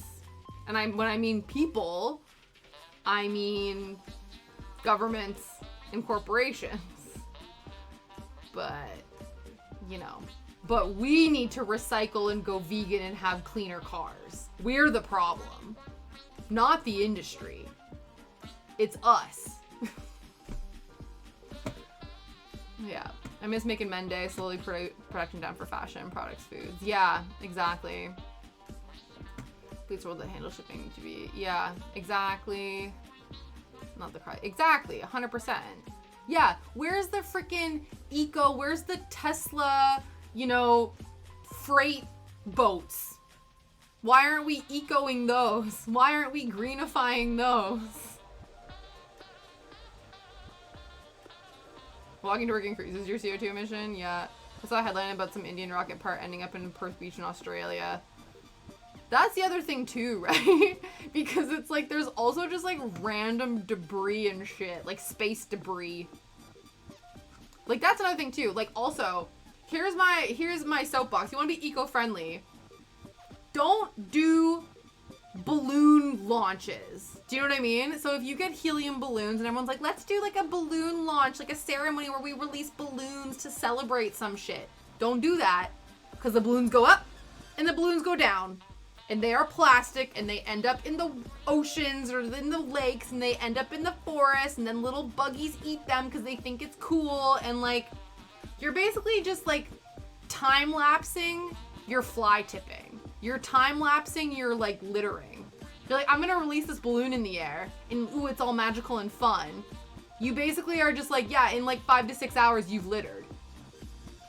So don't do that.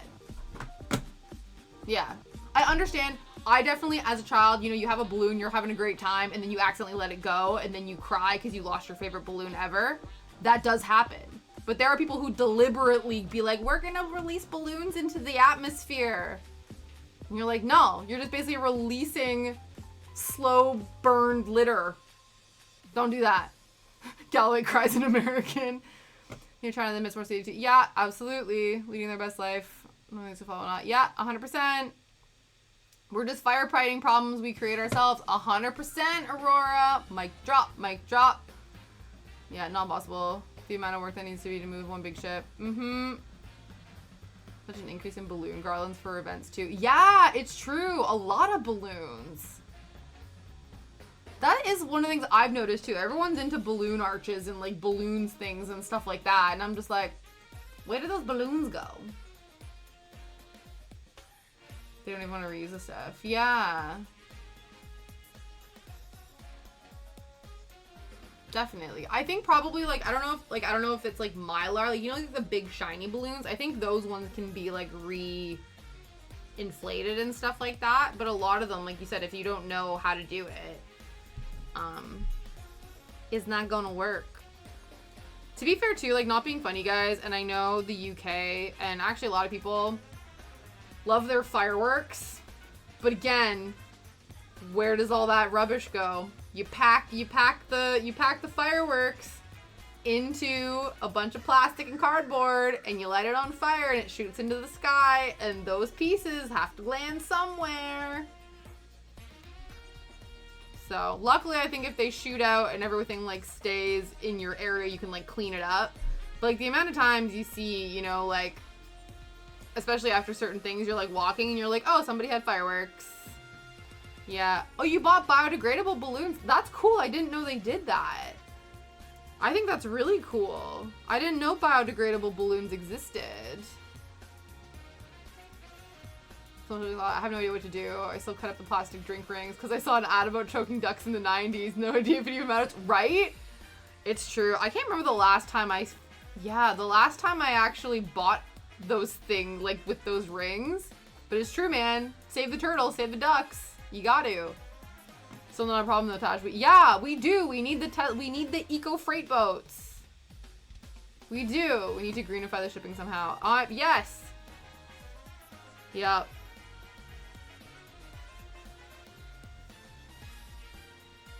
I don't know how this stream just divulged into the Tasha ranting about capitalism and climate change, but here we are.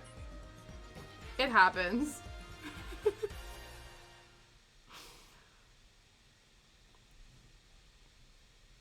I'm like, and another thing. Oh no, it's beer and soda come in cardboard. Yeah, that's true. There's more like cardboard cases for them. What's the process of biodegradable balloons need to be made? Is the process more harmful than the product? For example, do you require more energy to make them or import them? Well, we don't know. I think that's the other thing too, is there isn't a lot of information. Like you know how there's like a whole movement where it's like farm to table with like restaurants and stuff like that? I don't think there is. Like, I think there were certain companies, this was like years ago, I went to some like eco fashion event at a museum or whatever, and I feel like there are certain, I don't know what brand this was or what it was, but the fact that you could almost track where your product has gone. For instance, you're buying, you know, a pair of jeans or whatever, right? And so, it's health check time. Thank you, Probacus. Let's do some stretching. Let's do our posture. Everyone take a drink. But yeah, it was this like thing. And again, I don't know if it was a brand or it was just this exhibit where it was like you track basically where your jeans have gone to then end up in the store for you to buy them. And so it's like, you know, the organic material is bought or is, you know, grown and harvested in this country, and then the raw materials are then shipped to this country where then it gets manufactured into the fabric, and then the fabric goes over to this country. So it's not even like your jeans are all being made in one place to then be shipped to your store for you to buy. It's already traveled. Like, its passport is full before it, like, they even get made to be sent to the store for you to buy. You know what I mean? But that's the thing, like, a lot of stuff, you don't have that, like, almost like the receipts or the paper trail. You know what I mean? It's like, you almost need, like companies should, like, give you a mini passport of your garment to be like, here's all the places where this has traveled before it got to you. You know what I mean? Because that's another thing, right? Like, you think, oh, I'm shopping for this or whatever, but it's just so intertwined and interconnected that it does make it really difficult to like, okay, we're gonna do this thing, and then you go, oh wait, but all this, this, and this, and this, and this, right? So those are ground zero, trying. But as you said, it's industries that need to change.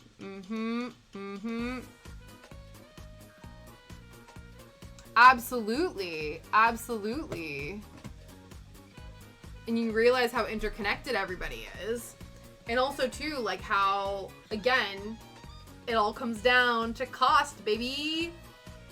Because, yeah, why would you do, you know, like a farm to table situation on like a garment or like a toy when that's gonna cost you so much more? And there's also more labor regulations in certain countries, right? So let's say if I'm an American company and there's all these strict like labor laws and codes and unions and all this kind of stuff, but there's another country over here that doesn't have those protections for workers, so therefore I can pay them peanuts and it doesn't matter because they don't have unions and supports to protect them.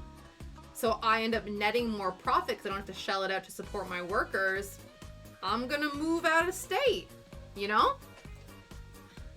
Just, that's always the thing that's really funny to me, is like, when you think about it, it's kind of hilarious. While you're like, okay, like an American company, for instance, and they're like proudly American. Like the one thing that I thought was really funny is I went, you know, the clothing brand Roots, for instance, right? So Roots is like recognized as an iconic Canadian brand, but the stuff is made like in another country. It's made in like Indonesia or Bangladesh or something like that, to then be imported back to Canada for me to buy to like signify how Canadian I am. And I just find that really funny, where it's like, oh, this is a classic American or Canadian brand, but it's made elsewhere for you to come here and buy to then show off your pride for your country, but it wasn't even manufactured in the country you're trying to show pride for, which is funny to me. But yeah. By the way, Tasha, the only person who does stretch properly on stream. That's so funny. Yeah. Better methods, maybe, but also laxer labor laws. I understand, you know, yes, probably there is more efficiency. I don't know if maybe I'm just well, I've seen enough, you know, news articles, documentaries, exposés. And if it was about, you know, the refined process that's happening in other places, it's usually not that. It's usually because they're more lax about the mistreatment of their workers.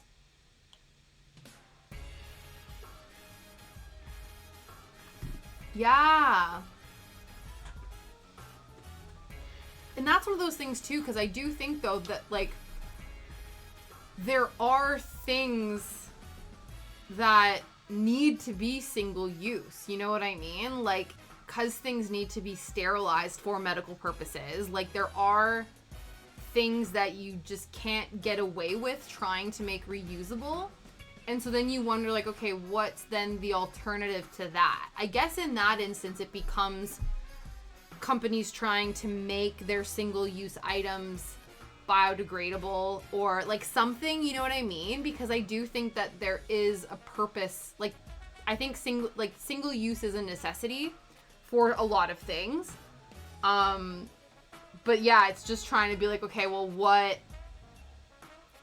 We can't change the single use portion of it. That is important. But we need so we have to change something over here to make it so that it, you know, is better or whatever, you know what I mean? But yeah, that would be very difficult. That's one thing. Yeah. But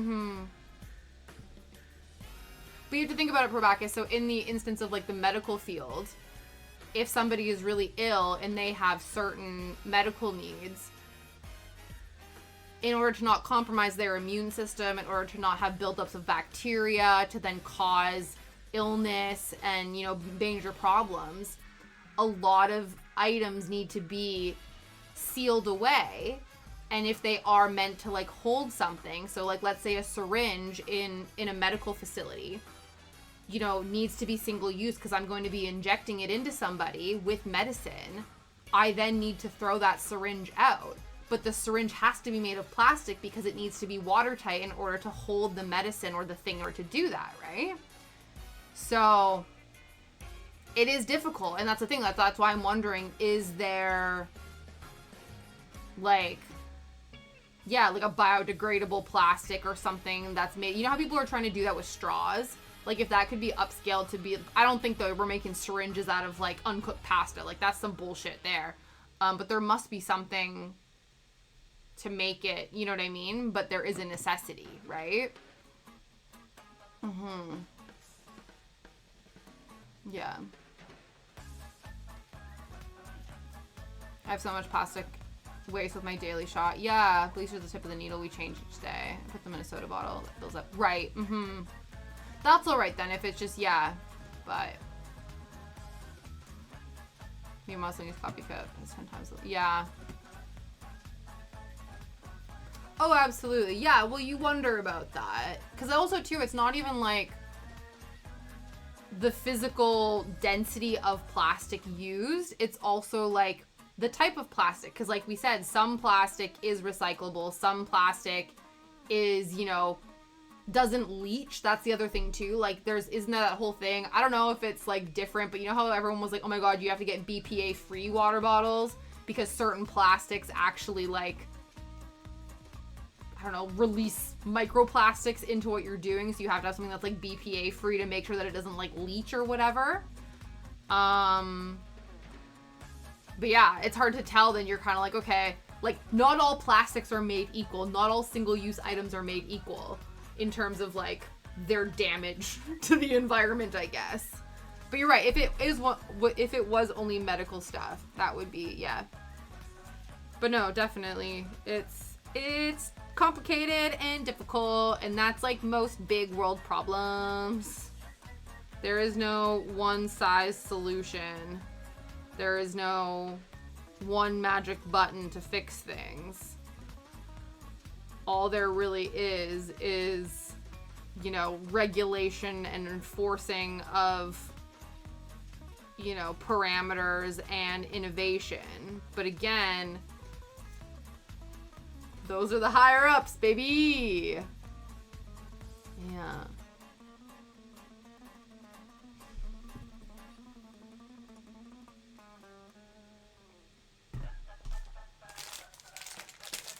Yeah.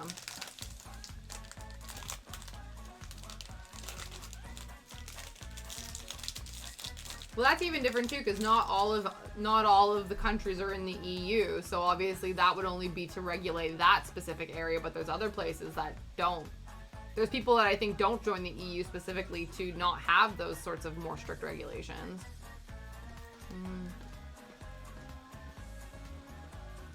Mm-hmm.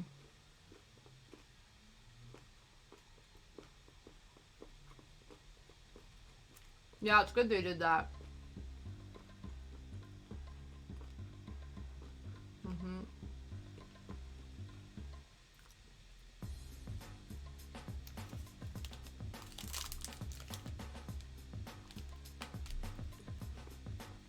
Well, yeah, look at England. They thought they were going to have their cake and eat it too. They're like, we don't want to pay money into this organization, but we still want to have all the really awesome trade deals out of this. And the EU was like, nah, fam. You're out. You out, you out. You mean it.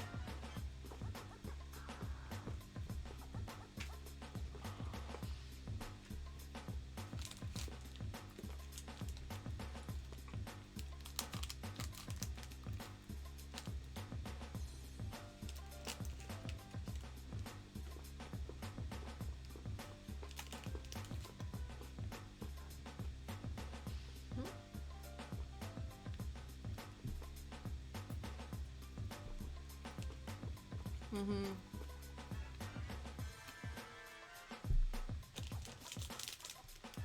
I don't know, man. We'll see. Yeah,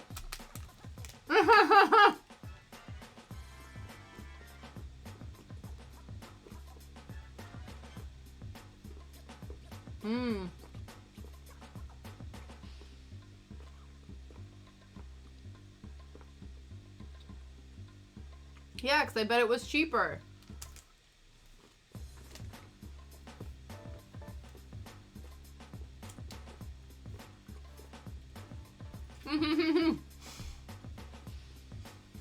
I don't know if we're just riling everyone up and making them angry, though.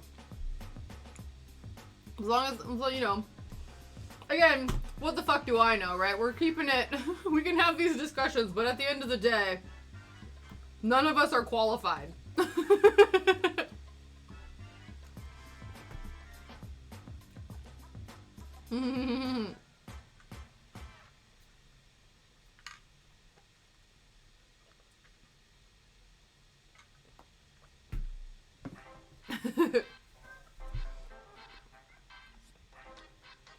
Right? Like, come for the craft, stay for the socio-political discourse.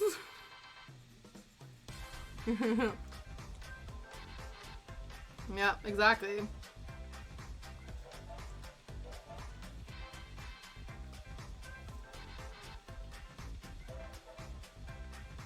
Hey, man. Power to you.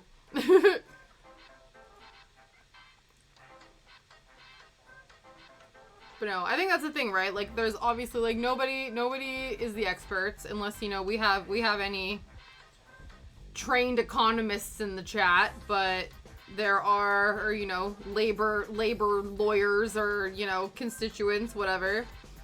But, you know, all we can do is try to learn what we can and make as informed decisions we can based on the information that we have gathered. And when new information gets presented to us, you know, you fact check it, or you see if that warrants you changing your opinion, or it makes you want to double down on your opinion or whatever.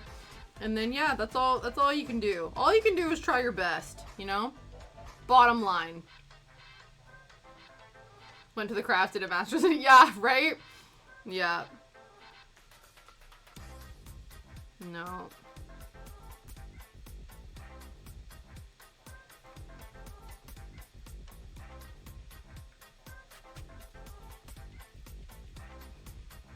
But yeah. Be like, things that grind my gears, that don't have a possible solution, but I do think that, you know, I do think, though, like I said, there's so much that we're trying to do and navigate, but then, like I said, for instance, I watched that Sorted Food YouTube video, and there were these, like, companies that were working, like, you know what I mean, like the Earthshot thing, like, it's sort of, every once in a while you watch something, and, like, yeah, okay, the fact that this one company is scaling up their manufacturing of biodegradable, like, plastic containers, or biodegradable, like, food safe cartons or whatever, or the fact that there's, like, companies that are creating, like, sustainable, like, greenhouses and stuff like that, right? Like, that doesn't solve the problem, but it does give you a burst of hope for humanity and the fact that people are doing things. Like, there are things that are happening.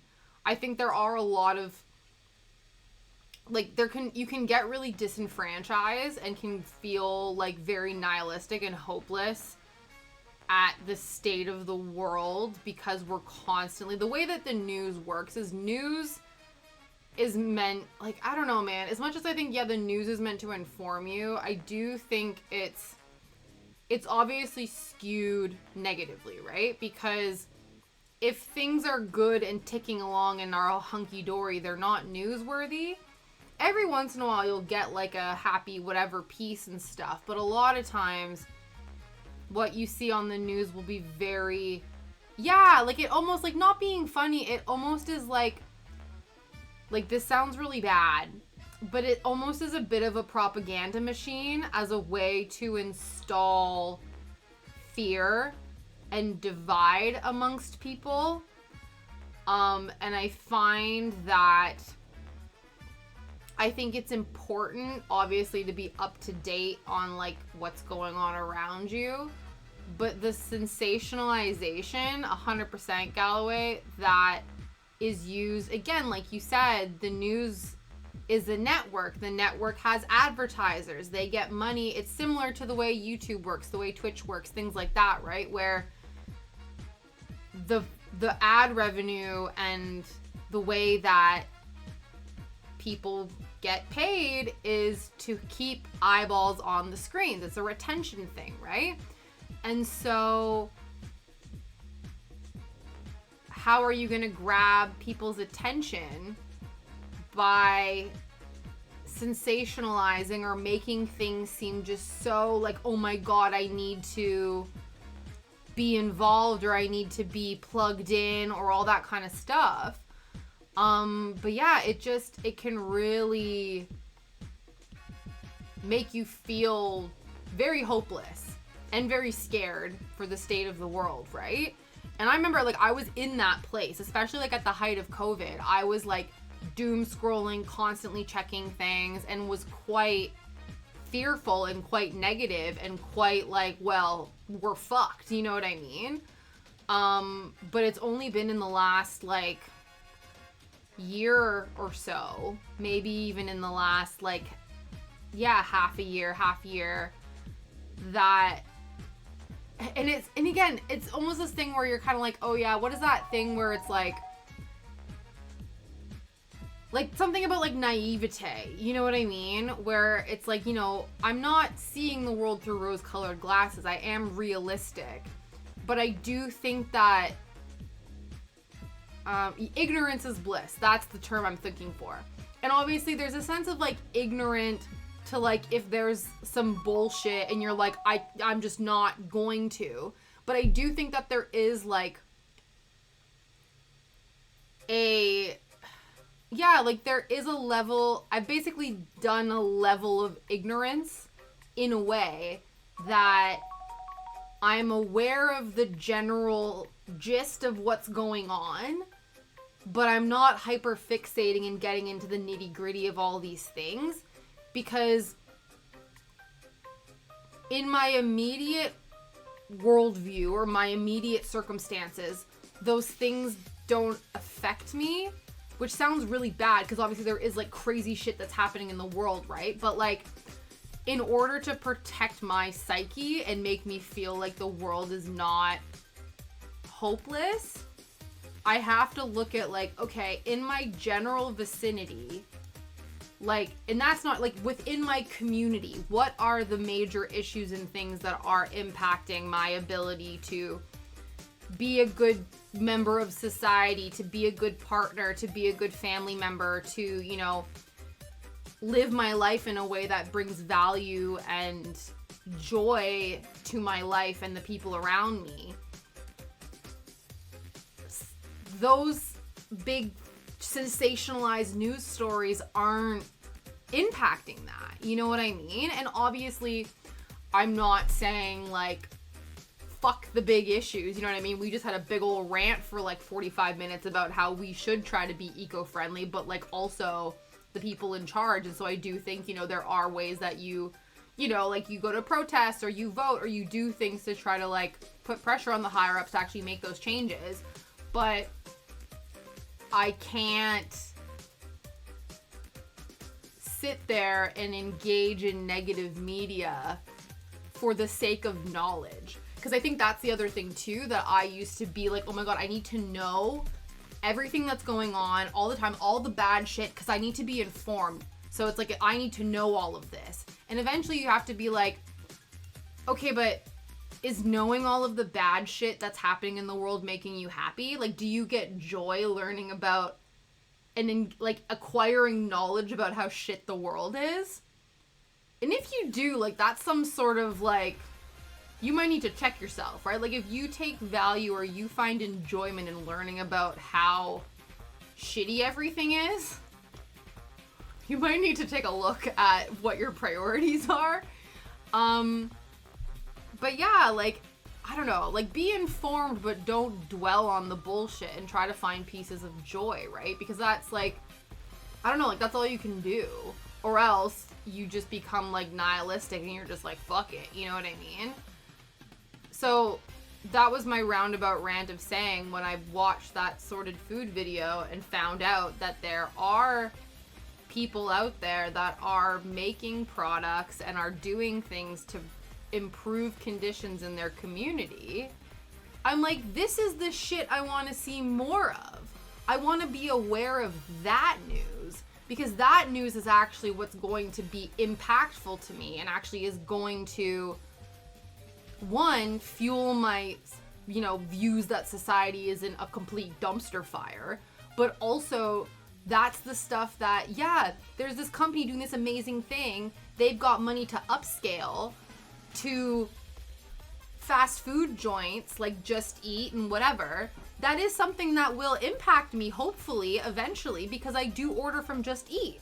So if I find out, oh my God, this corporation has struck a deal with this eco alternative, that's something that I'm personally connected to and therefore can invest and understand and know that. Whereas, like, you know, I don't know, like hooligans graffitiing like the side of a building in a town that I've never been to, but it's like in the news and it's like, oh my God, like there's miscreants and whatever. I'm like, no, like that's not necessary. And then also, not being funny, anytime I see things that are like, oh my God, like there's all these people that are congregating, and I'm like, yeah, because you took away a lot of the free spaces that people had in order to meet up and hang out. So I'm not surprised that there's a group of teenagers hanging out in this alleyway in the evening because they don't want to hang out at home, or their parents kick them out of the house because they're like, yo, go blow off some steam. There's not many free places to sit around and be a kid. So yeah, they are going to hang out in a group, but everyone's like, oh my God, the youths are being bad and doing destructive, miscreant behavior. And I'm sure some of them are, but a lot of them are just like jumping off guardrails and like making fart jokes. You know what I mean? I don't know. I just think that there's just, you know, don't have news alerts on your phone for random shit that like has nothing to do with you. You know what I mean? Because all it's gonna do is just piss you off or make you, like, not have faith in the world. Because, you know, I've been in that headspace, and I have to say I'm in a much better headspace now that I don't seek out that stuff, you know? And maybe that is me being, you know, very ignorant and misinformed. But again, I read that happiness book, you know, the Solve for Happy book, and it was like a lot of times we see people that are almost like really grumpy all the time as like smarter, and then people that are like really fun-loving and joyful, we see them as like dumb or like not as superior or whatever. It's like, oh, this person who's like really grumpy, they know all about the world and they're really smart because, you know, they're actually aware of the reality of like how bad things are, right? And like that's a really smart person. And this person who's like really happy and bubbly, they just like completely don't know what's going on, and like that's so bad for them. You know what I mean? And I feel like I used to be that person where I'm like, wow, you are woefully ignorant to the bullshit that's going on around you. But I've reframed the fact that I'm like, if I'm on this planet for however many years, you know, into my 80s, maybe into my 90s, I don't know. I feel like the thing I want to do the most is be happy during that lifetime. Like, that's more what my pursuit is now.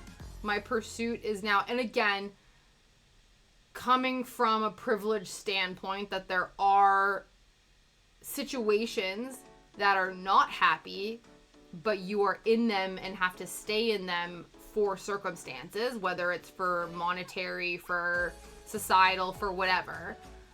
But my pursuit now is now a pursuit of things that bring me joy and fulfillment and happiness. And so I'm not going to, like, it sounds really shitty, but I'm like, I'm not gonna find out what the fuck is going on the BBC right now, because that's just gonna detract from my goal of living a happy life. And that is more important for me right now. And obviously, like I said, there is a state of wanting to be informed enough that I would like to not make society worse for people. It makes me happy to know that I am not fucking up the planet more. But I'm not gonna I don't know, I can't take on the burdens of all of the problems going on in the world, because I actually know that those problems can really only be solved by the higher ups in the corporations. But I can do my part to put pressure on them to do that. But I don't know, just like cut yourself some slack and, you know, try to choose happy. Like, choose being happy over being right. Choose being happy over being, you know, the most knowledgeable. That was the thing that I was always like, because I was always somebody. Galloway, I am sending you the Discord link in a whisper. So I'll do that right now. But yeah, like, just choose that, because again, that was the thing, right? Like, because I was somebody who was very studious. I was like an overperforming kid, overperforming student. Like, it was all about like education and having knowledge and being smart and being right and whatever. And like, eventually, I don't know, you just realize how much you don't know and how much it doesn't actually matter if you need to be right. Like, what is that? You know, like, what does that mean? Like, oh, I'm the smartest. Like, there's always going to be somebody smarter than you. There's always going to be somebody smarter than you. There's always going to be somebody more pretty than you. There's always going to be somebody more athletic than you. Like, whatever. You know what I mean? And that's not to say, like, I'm not trying to tell you that you suck. I'm just trying to say that, like, maybe those things aren't as important. They don't hold as much weight as maybe you think they do in forming your identity and forming the way you want to live your life. But it might. But then I would ask you, if that's how you want to live your life, does that make you happy? And if it does, awesome. You know what I mean? Like, kudos to you for finding things that make you happy. But if it just makes you feel like you're grinding and you're running on a treadmill like a hamster wheel fighting a useless battle to get to this penultimate best, maybe you want to get off the hamster wheel. You know what I mean? For sure, not overwhelming yourself when things are out of your control. Yeah, exactly. Yeah, on the good day, make the choice of, okay, let's see. Yeah, exactly, right? It's just, again, cut yourself some slack. Like, everybody's out here working full time, raising kids, trying to keep a house together, trying to clean, trying to have hobbies, trying to maintain friendships, trying to maintain familial relationships, trying to see the world, trying to be informed about politics, informed about international politics, informed about local politics. Like, how much and then also too, trying to have room for fun and relaxation in and amongst all of that. You know what I mean? Like, cut yourself some slack. You're all doing your best. You know what I mean?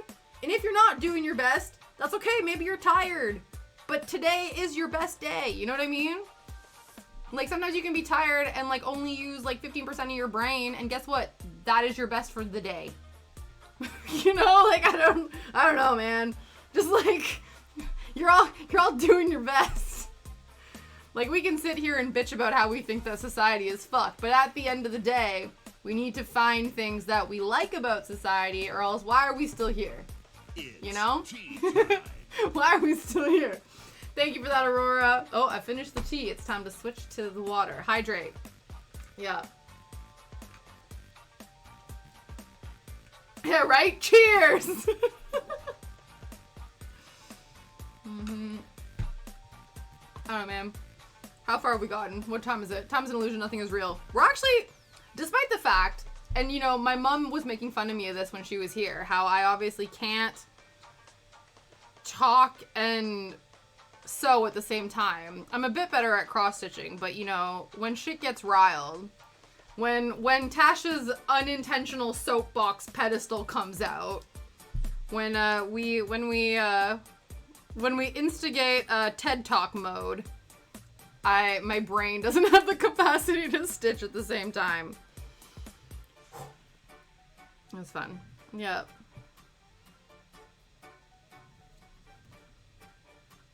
That was good. People who are, like, just joining the stream are gonna be like, wow, she's, like, real low energy today. And it's like, yeah, you don't realize that I was, like, literally ranting for, like, 2 hours before you got here. But no, things are good. Stuff is good.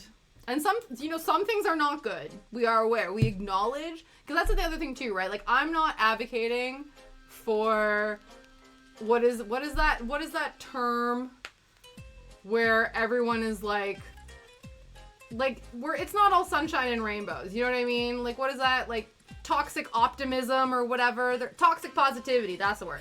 We're not advocating for toxic positivity. We're not going to sit there and be like, the world is on fire, but it's fine. We're good. Like, but, it could be worse. Like, blah, blah, blah. Like, there's gratitude and there is dismissing actual bullshit that's happening. You know what I mean? We don't want to be ignorant.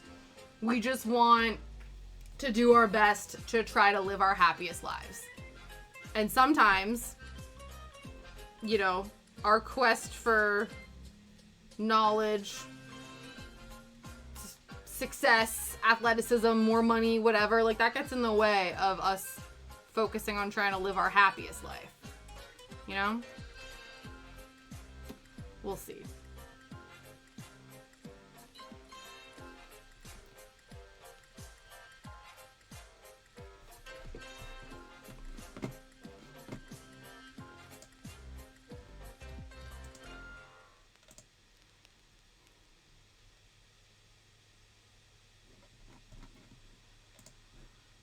I'm actually getting warm. I think I've I'm full of hot air. I've obviously, I've worked myself up. That's okay.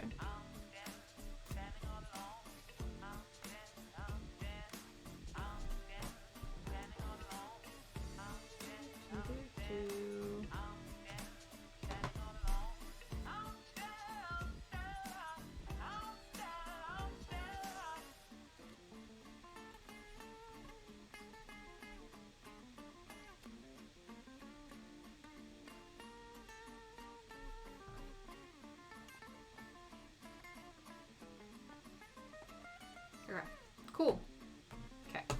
Okay. Let's get down to business. Let's see how much more of this we can sort through. We have an hour left. We obviously got so much done. We obviously have been working very hard this afternoon.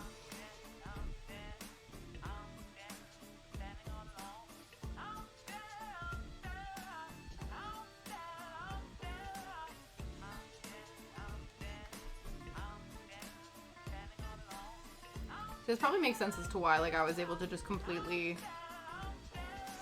So, for those you don't know, on Sunday, I was a guest on Saul's stream, and it was his Sunday game series called Master Debaters, and he gave us different things we had to debate for and against, and he's a sneaky so-and-so, so he made sure to give us things that we absolutely love, and then he was like, you need to argue against it. So, considering, the way that I just channeled my arguing or my ranting for the last, hour and a half, 2 hours, it makes sense to me now. That wasn't so good. Yeah, it was fun. It was a very fun time. But for those of you who don't know, the 3 things we had to argue. So I had to argue why I think that all arts and crafts should be banned. Obviously very rude, as we are art and crafter all the time. So basically my whole argument was just about, it basically was the nihilistic approach of, well, yeah, we should get rid of arts and crafts because we don't like fun and we don't like people who are emotionally regulated, so let's just blow it all up and descend into chaos, right?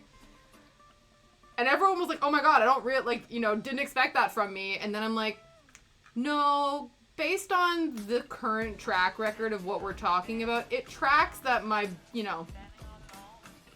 it's the same energy. It's the same energy. The other one I had to debate was why I think that reading bedtime stories to children is a good thing, because my opponent, Naomi, has a child that she reads bedtime stories to all the time, so she had to debate why bedtime stories are bad. And so I had to debate why they were good, which was a much easier argument. And then my last one, because again, Saul is sneaky man, I had to argue for argue for all dogs being released. So no longer being pets, releasing them out into the wild. And that one was actually pretty good because, you know, as much as, you know, Shadow is my baby, I have a 2-year-old lurcher dog named Shadow, and he's my whole world, and I'm obsessed with him. I also am of the mindset that, like, dogs are better than people, so, like, maybe they should rule the world. Maybe they should be our owners. You know what I mean? So that was fun. And there was a picture around where I had to kind of talk about how great Canada was, but I didn't quite understand that. And there were pictures, and I got confused. And so that round I absolutely bombed, but like that was okay. I respected that. Because Naomi's one was amazing. She was arguing why firefighters should also be strippers. And then she had all these photos that she had to incorporate into her argument, and it was like brilliant. So yeah. I never had stories read to me as a child at night. Really? Like before bed? It wasn't like a bedtime story to wind down situation? Interesting. I'm trying to think. I think I did. It wasn't all the time, though. I always had to go to sleep with a nightlight on and music playing. So I don't know if the music sometimes, like, took away, like, you know what I mean? Like, I didn't have the story anymore because I had the music, maybe? I don't know. You know how I made my first Fakeamon recently and everyone thinks it's really cool, which makes me think that maybe I'm not entirely shit at art, which, yeah, you are not. What does this have to do with anything you might ask? Just like I didn't what. I love your cold opens, Failings. I hope you are well. And yeah, you are. Honestly, like, pixel art is no joke. Like, seriously. Because, yeah, my brother wanted to just, like, he still wants to design a video game, and he hated doing the pixel art. So he's like, Tasha, you're crafty. Do you want to do pixel art? And I was like, I'll give it a whirl. I was not good at it. I think because, again, one of the components to being good at pixel art is your ability to shade and do shading, like different shades of colors in order to get like the shadows and the light and dark and whatever. And that's the one part of visual art that I'm not very good at right now. I'm still learning the like shading. So I was like, poop. So Failings, I'm very impressed by your pixel art, and I do not think you're shit. I do think you're fabulous. Because again, I've attempted pixel art, and I know that mine was poop. Yours is not. I remember Goodnight Moon, but I read it myself. My mom worked nights, and my dad was, yeah. That's fair, absolutely. It was just like his bedtime. Yeah, I don't know. Did your mom, like, when she wasn't working nights, like, did she, like, she must have read stories to you during the day, you know what I mean? So it's not like you were, unless you were just, like, never read to. Because I could see the argument for, like, reading to kids in general, but, like, not specifically, like, at bedtime, you know what I mean? I mean, I'm alright at it. Hey, man. I'm glad to hear you at least admit something positive about it, you know what I mean? Even if you're not there yet, if you're not ready to, like, jack yourself up and talk about how amazing you are, then at least I is okay. I think it could be pretty shady. But, I appreciate that, Galloway. You know, my favorite form of humor is puns, so that was puntastic. I appreciate that. No, she ever read to me how much stuff I wanted to do. Oh, interesting. Because you are quite an avid reader now. You know what I mean? So you obviously, like, found a love of reading through a different way.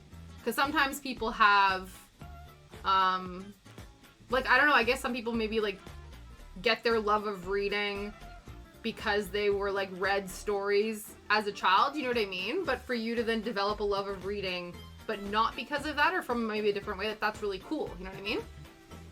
So not good, not bad, just I. Hey man, I is in the middle. In the middle. Sometimes it's like when you're having a, you know, when you're having like a shit day, if you have a less shit day, that's better. It's still shit, but like it's less so, and that's okay, that's good. I actually had to write a book in the 1st grade, and it was My Mom Is Never Home, and oh my god, she told me it made her cry. You were, yeah. Oof. But you're right, like, when you're a child, you're so literal and you're very observant about the world. So it's not like you were lying. You were like, my mom works night shift, so she's not home. That's the reality. Yeah, that sucks. My mom worked night shift a lot, too. Exactly, yeah. Yeah, you weren't, like, being like, oh my god, you were like, this is the reality. It's not, like, it's not a judgment, it's just a statement. You know what I mean? But yeah, my mom worked nights as well.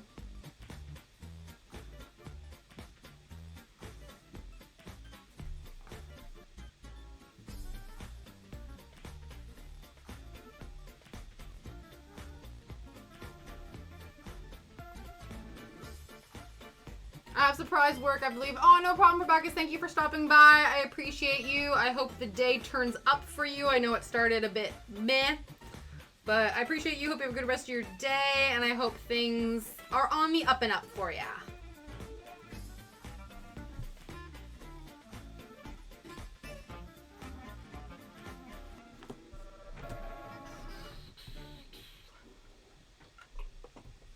Imagine working a night shift. Yeah.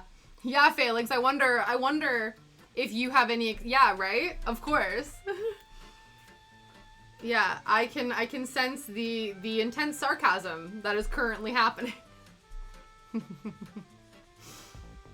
Phalanx is king of the night shifts currently, so he knows. Yeah.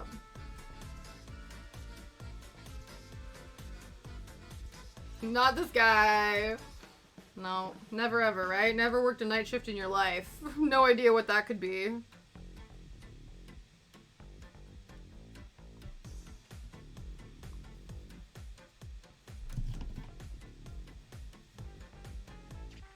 Honestly, when you think about it, like, because a lot of times, like, because especially my mom, and I think probably Cat yours would too, it's not even like you're working night shift, but you're also working like 12-hour night shifts.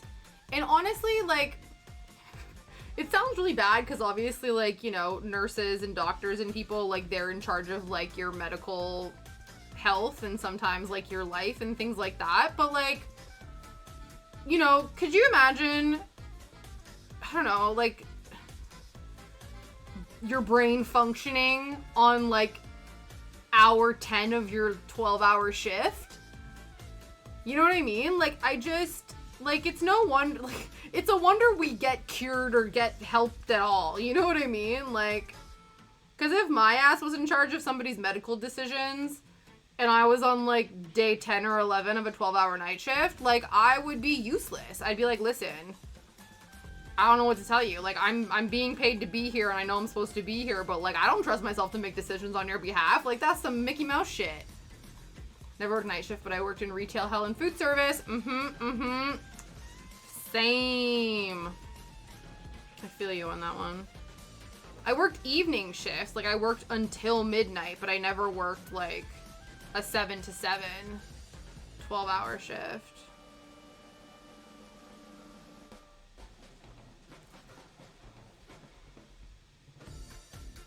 But yeah, no, I was actually like, I think now, has it changed?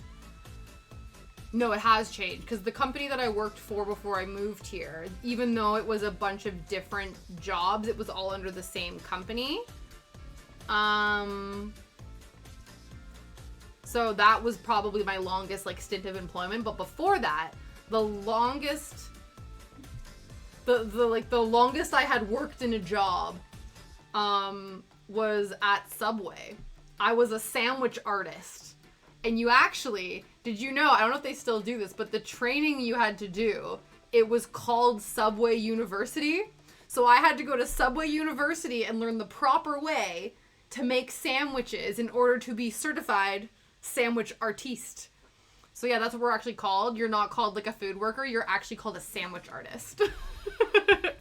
Sandwich artist who graduated from Subway University.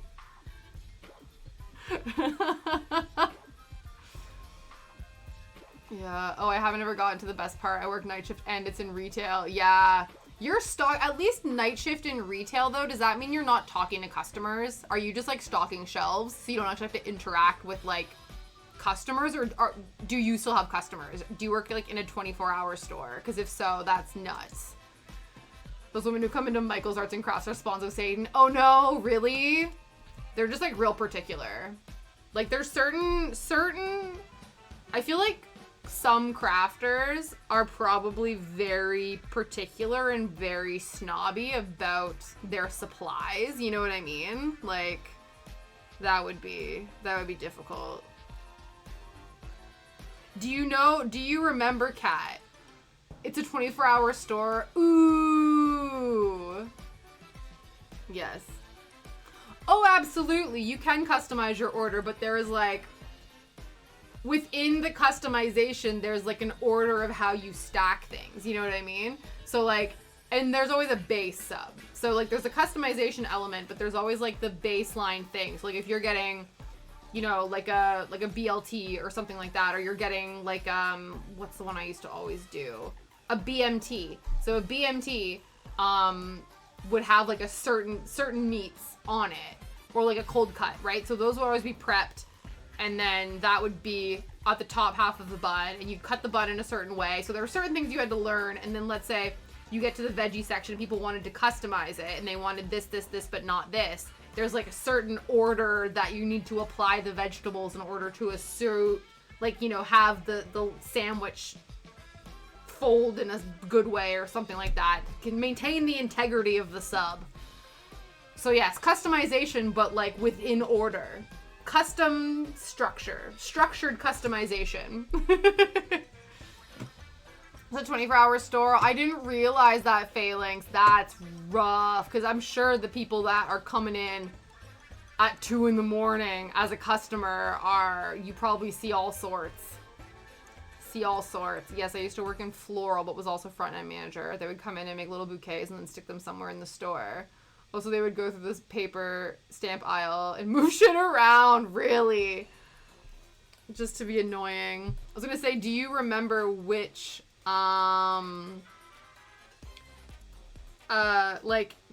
which craft mediums were the worst? Like, do you know if it was like the knitters, or if it was the scrapbookers, or if it was like the embroidery people? But you might not remember that much. It's probably just individual people who were shitty, but you couldn't like generalize them to a specific craft medium. Or maybe you could. Now I see why there's a Subway uni.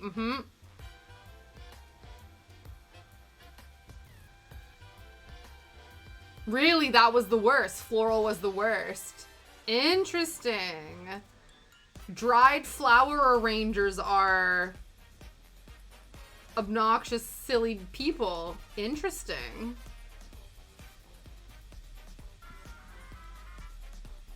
Who would have known that flower arrangers are the most type A of the bunch? And I mean A for asshole.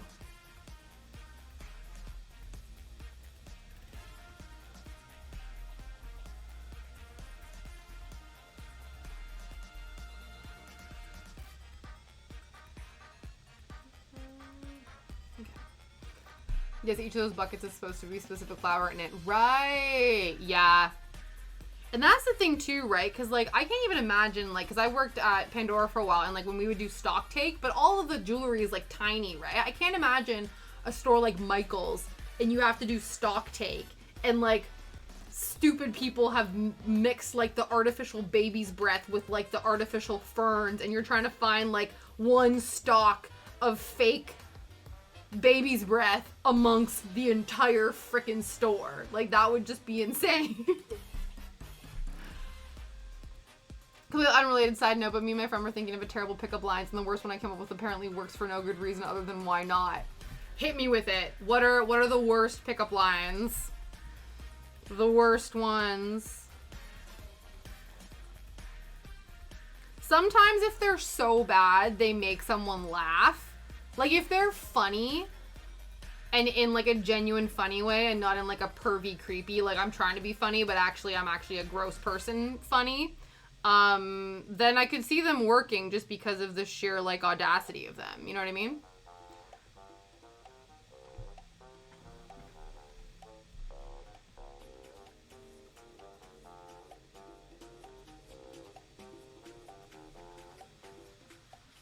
But yeah, I don't know if I've ever, like, had, hey girl, I'm trying to honey. No!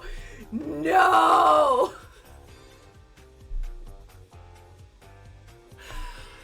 Oh my goodness. Phalanx. Scandal. Scandalous. But also, that's pretty funny. That's pretty funny. Oh my goodness. See, That one's funny because also, again, I love a pun. And that's kind of a pun. That's a little bit of a pun. My nether regions would dry up immediately if someone said that to me. If I could have a superpower, I would want to psychically know where things are just by thinking about them. Of course, I'd probably meet a quick... Yeah. Yeah. I always think about that too if I had a superpower, but I do think now, especially because I'm like far away from my parents, the default is teleportation. I would love to just be able to pop back to Canada for an afternoon, hang out with my parents, and then pop back here.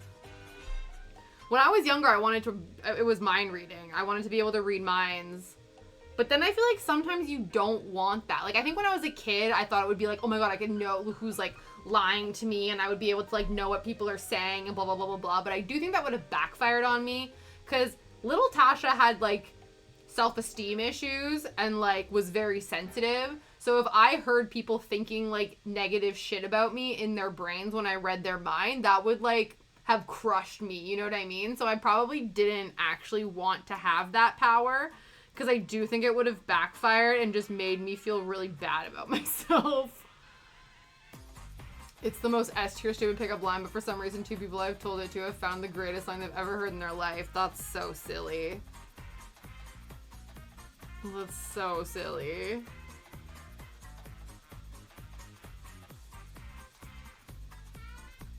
See, somebody would then have to counter with like another. Like, what's another cereal related pickup line? Do you know what I mean? Like, I don't know.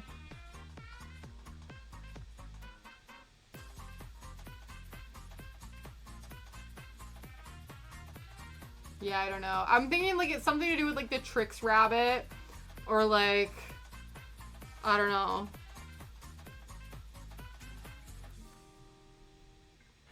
No, because that really wouldn't make sense though. Because then that would get really creepy because like, Trix, like isn't the slogan Tricks are for kids? So maybe don't incorporate Trix cereal into any of your pickup lines. That's inappropriate. Maybe Lucky Charms. I don't know, though. I think, yeah, there must be, like, cereal-related, aside from the Honey Nut one. Teleportation would be cool, pop over to Paris for the afternoon or wherever. Yeah, exactly. I think that would be, that one would probably be preferred, given my international circumstances.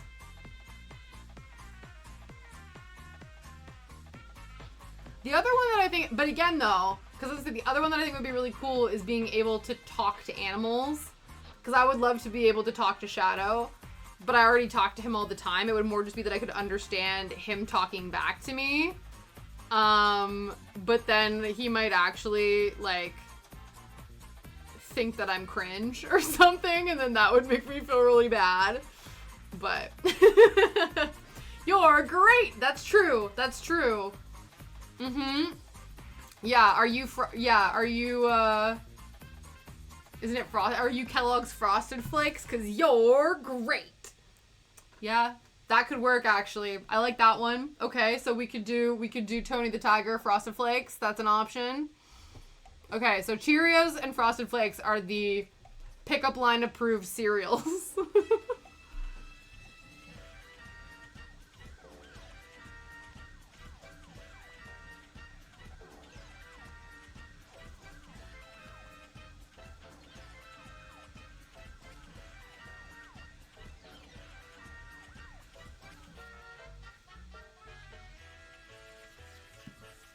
Talking animals, yeah. That's true too, actually. That's true too. Yeah. That absolutely would.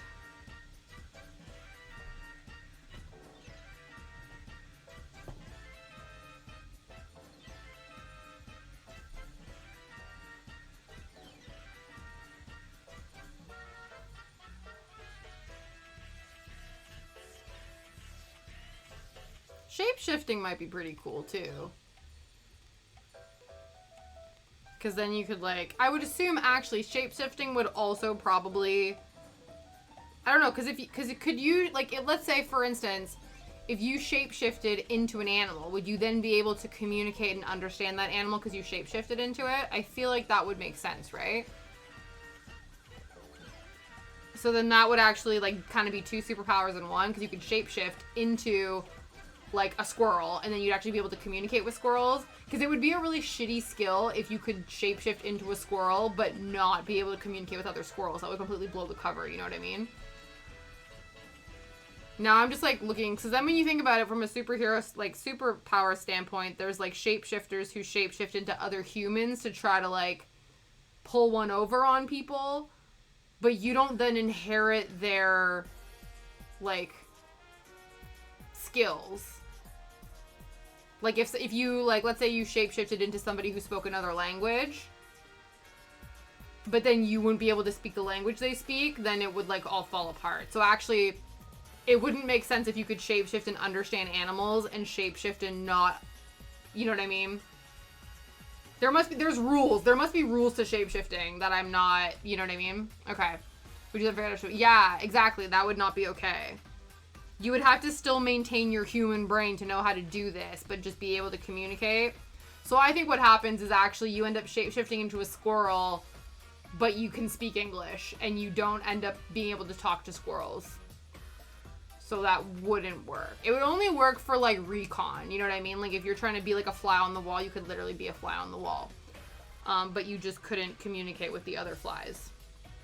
Also on the walls.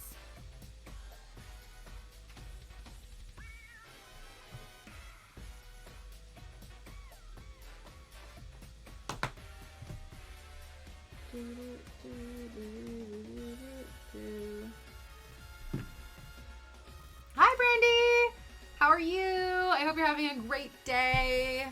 I hope you had a good weekend. Happy Tuesday. We are stitching up a storm sometimes. You're okay? I'm good, thank you. Yeah, we've been having a good time. Getting some stitching done. But then sometimes, you know, I just get real into whatever we're discussing and I need to use my hands for emphasis and I'm too busy flailing them around to be stitching. But I've calmed down, so I can stitch again. I can stitch and talk now because I'm, like, a bit more subdued than before.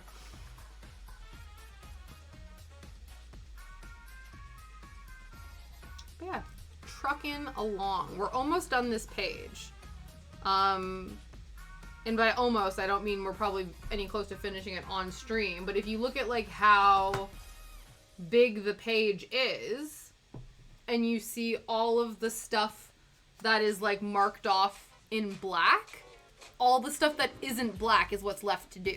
So when you look at it, we've actually come very far on this one page. So we are almost done in the grand scheme of the page, but not in the grand scheme of, you know, it's gonna probably take many hours just to stitch this little section.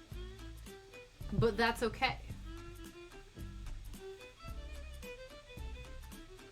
Yeah, this one is just for me. I think I'm gonna end up putting it on, like, the back of a jacket. I want to do, like, a Ghibli themed jacket or, like, button-up shirt.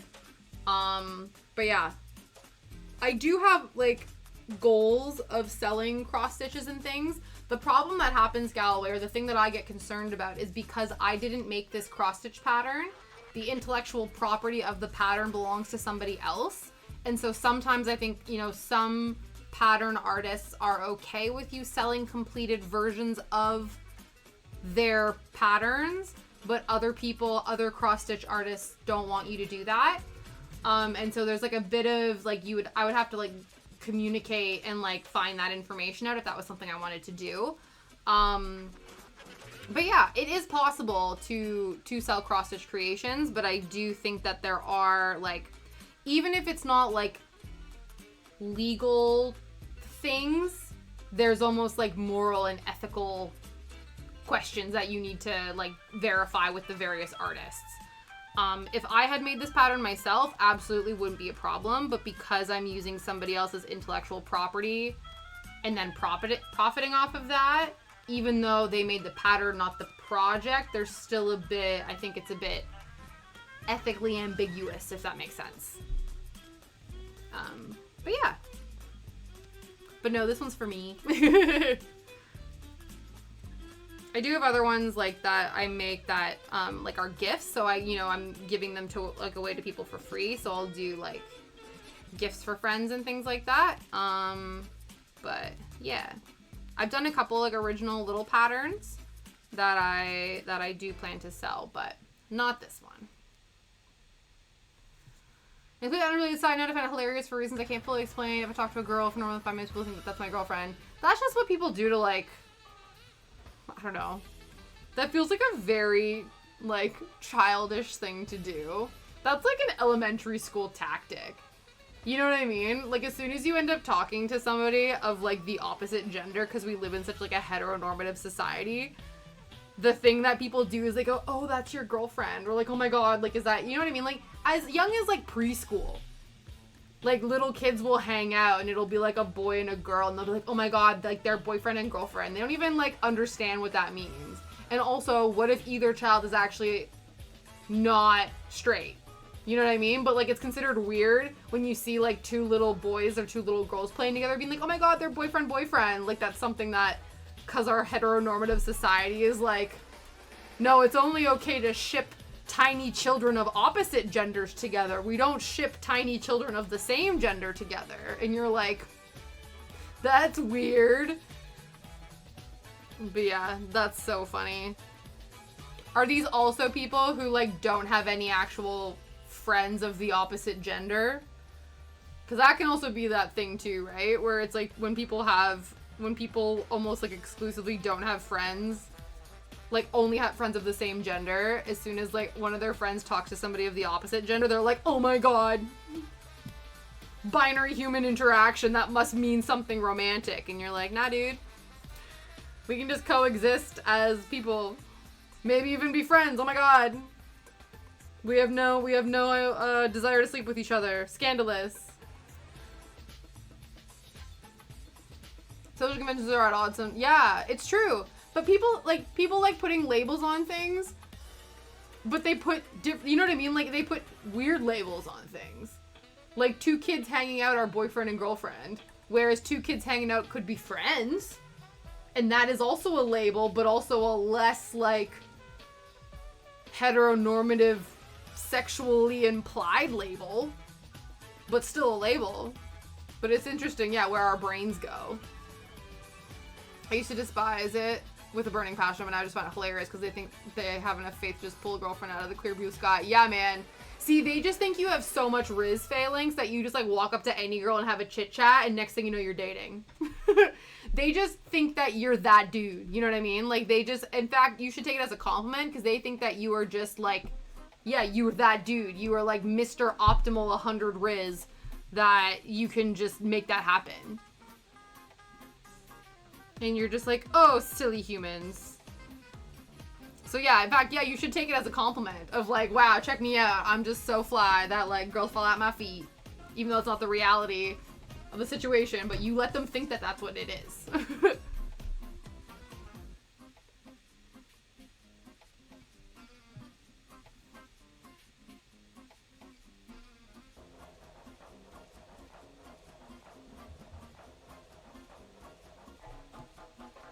I picked up my phone to text my friend, and a customer was like, oh, you're texting your girlfriend? And I reached on my hand, and it said, hi, I'm Eli. Clearly we haven't met.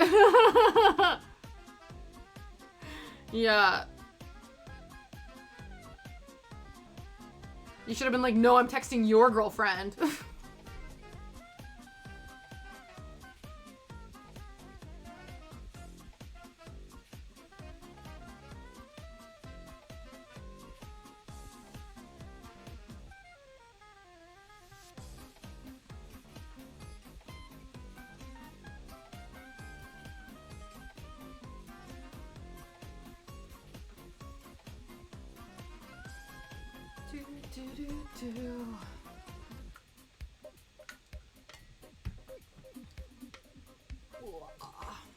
got 20 minutes left. We'll see how much we can get done.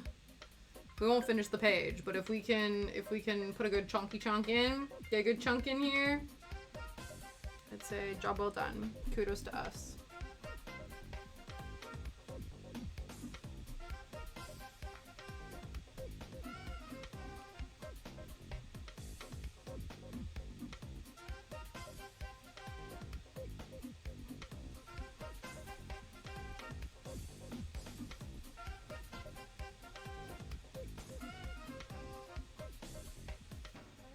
I'll have to see, because last night, so I think I've talked about this before, how, my partner Liam, one of his favorite shows is Naruto and Naruto Shippuden. It's not nonsense, Galloway. It's fine. I welcome the distraction. It's all good. We just flow in and vibe in. No need to apologize. Yeah, it's all good. Distracting streams are probably some of the funnest streams because, like, we just go down some, like, crazy unhinged rabbit holes. Do you know what I mean? Like, that's sometimes the best.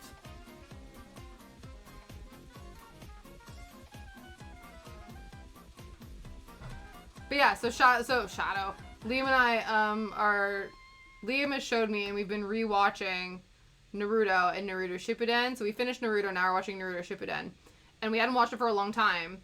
And we finally picked it back up again, and, like, shit's going down, and, like, stuff is happening, and I'm starting to, it's always so funny when things start to, like, kick off, and I go, oh my god, is this, like, so-and-so? And Liam's always like, I'm not telling you, like, you're gonna find out. And I'm like, ugh.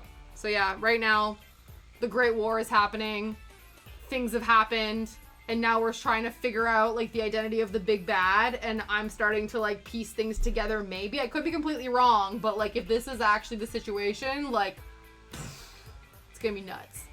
But yeah. But it's interesting because sometimes there will be moments where there's like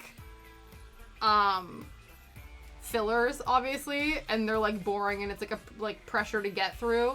And then there's times where like we'll watch like 4 episodes and they'll just fly by. Other times they're like an actual grind, and then like the phone comes out, and even though it's like we're watching subs, so you do have to read, like, sometimes you can get the gist of what's going on, or you know it's, like, inconsequential to the plot, so you're just like, I'll just be on my phone for this episode. You need to finish Naruto? Yeah. No, I've been really enjoying it. There's been some real moments, like, there's been moments that drag, but there's been some real, like, oh my god moments that I was like, damn, this show takes you on a journey. Liam and I didn't, because Liam has never watched, like, and I had never watched One Piece, so we watched a little bit of One Piece. But we got to a certain point, and then I think Liam sort of, like, lost interest. But I've heard, like, One Piece has been kind of touted, One Piece and Naruto, more so One Piece, has almost been, like, touted as, like, the GOAT anime. But I think we sort of, like, I don't know, something happened where we sort of dipped off and there was like a bunch of fillers and we were kind of like, okay, this was this penultimate thing and now it's not, and like what's happening. But I think I'd still like to go and like revisit it. You didn't finish it because of the fillers. Yeah, there's some that are like real bad. But some of them, like, it's interesting because some of the filler episodes like will sometimes provide like backstory and like context for something, and you're like, oh, okay, that's nice. Like, I learned a little bit more about this random secondary character that I didn't know. That was kind of cool. So like it's like a little side quest, whereas some of them are just like completely like, this is a dream sequence, and you're like, what the fuck, man? Like, we don't need to watch this. This is unnecessary. So there's actually like those lists, like there's what's it called? There's like an actual website that will outline whether something is a filler episode, or whether it's canon, or if it's mixed filler canon. Let me find the name of the website.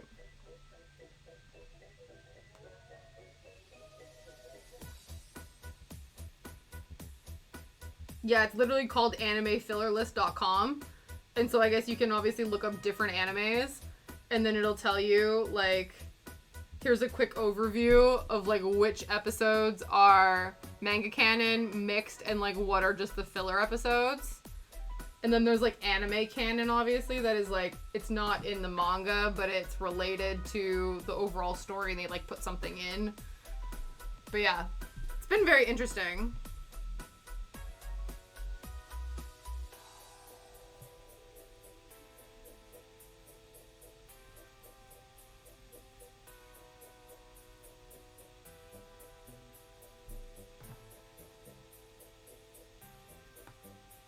But yeah, so it's heating up, so I'm hoping, I don't know what, because sometimes what'll happen is like, if we have friends that like want to like play games, or if like Liam has like work he has to do, or if he has to like work early or whatever, we don't always do the things, but I'll have to be like, can we watch Naruto tonight?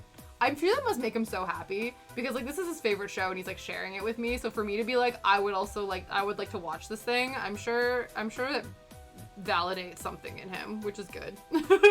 You know, the fact that you share, like, it is though, because like when you share like a beloved media source, especially if it's like a nostalgic thing, and then the person you're sharing it with is like, oh my god, I really enjoyed that, or like I really like this, like it's such a validating, nice feeling to be like, oh my god, like I'm sharing this thing that I love with somebody and they're like enjoying it, which is really cool.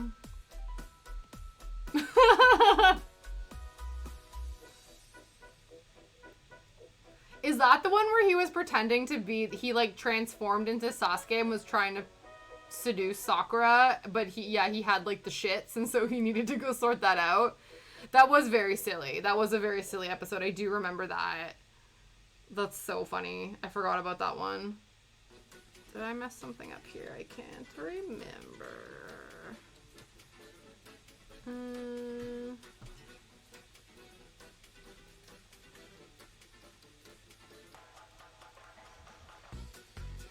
Those ones I did. I didn't do those ones.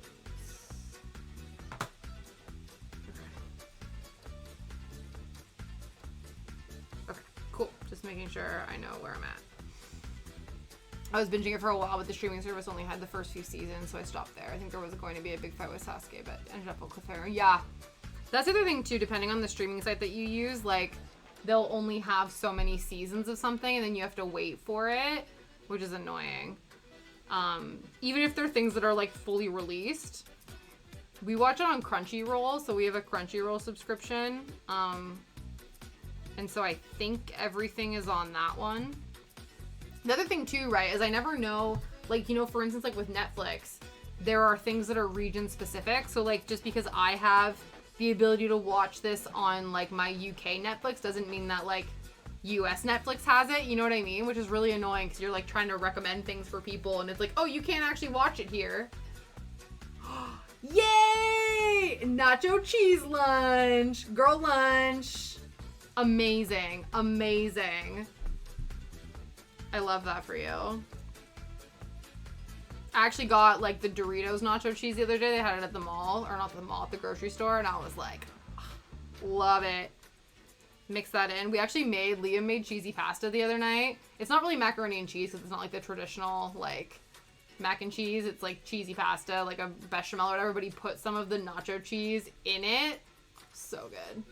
So good. Cool. Yeah, the Doritos Korean. I don't know if I've ever had that one. They do a dip version of that. I've had, obviously, like, their salsa. But yeah, I'll have to keep an eye out for that. I wonder if they do stock it here. I'll have to check.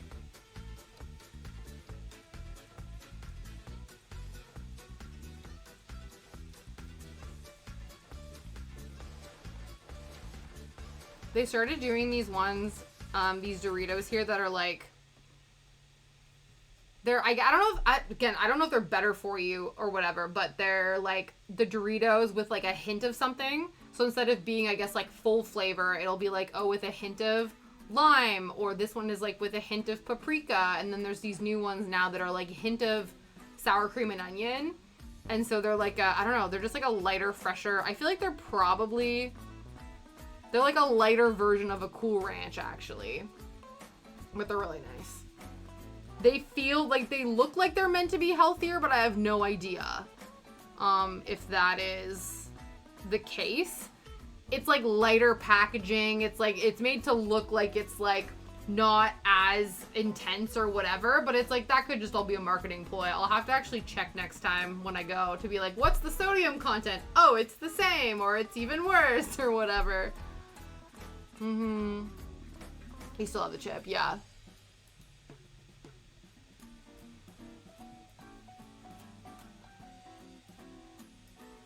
That sounds really nice.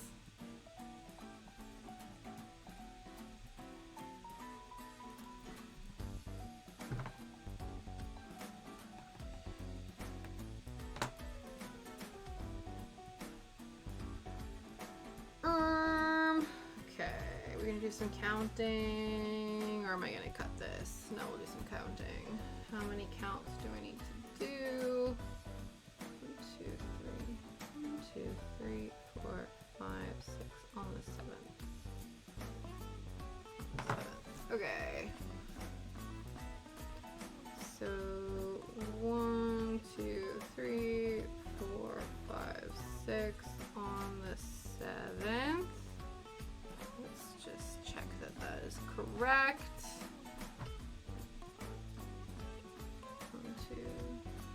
1, 2, 3, 4, 5, 6 on the 7th.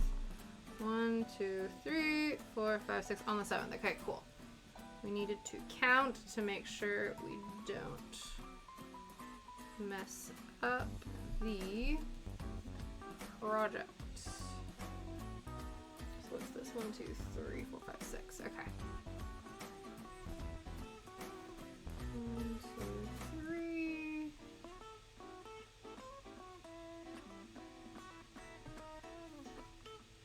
4.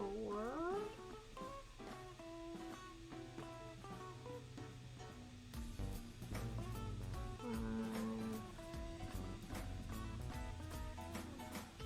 6.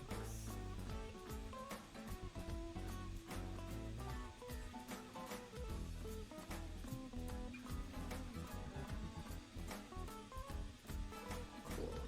So I don't think we'll definitely run out of floss before we get to the bottom, but this like section we're starting here that goes down here, this actually is the edge of the page. So one, but this one. So like here, this is our edge. So this chunk of color is actually getting us to the edge of the page, which is cool.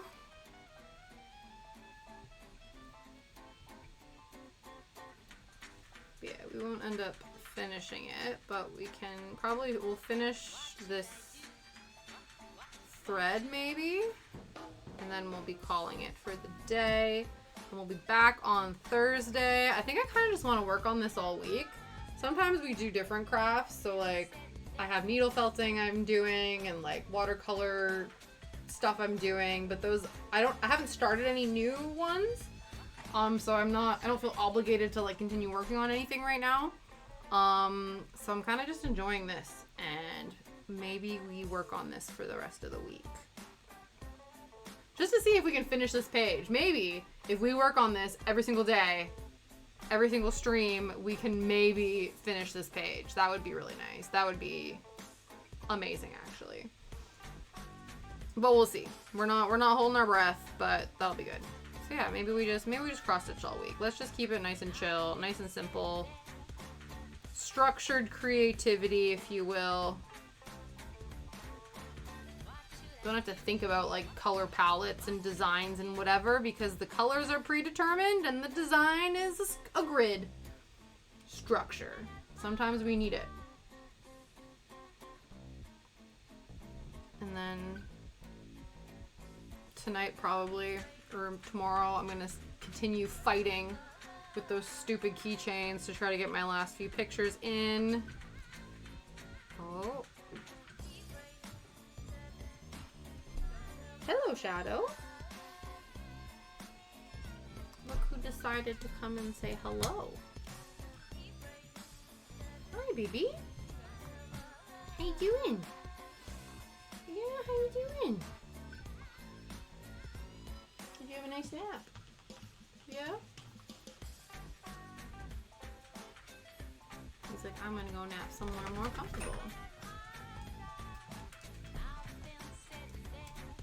Oh, you went back downstairs. Just checking to make sure I was still here, I guess.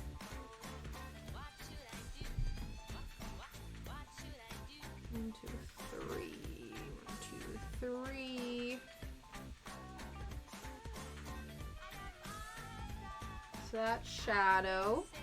He is 10 out of 10 good boys. Except when he's not. But he usually is. Fastest couch potato, we call him. He's a lurcher, so he's a mixture of sight hounds.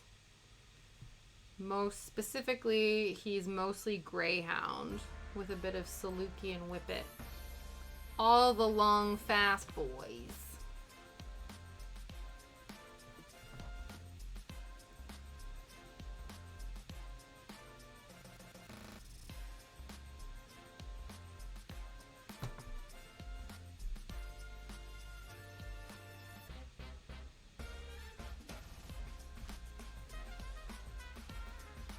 So, like I said, we'll be finishing this up and then we'll be raiding out. So if anyone has any raid suggestions, let me know. If not, we will go and see which of our friends is online and we will go and show them some love. And like I said, we will be back here Thursday and Friday, 3 p.m. UK time. And I think we're just going to keep working on this. Unless I decide on the day that I want to do something else, but I think we're cross-stitching this week because I am enjoying myself. And again, name of the game, do things that make us happy. And right now, cross-stitching is making me happy. So that's what we're gonna do.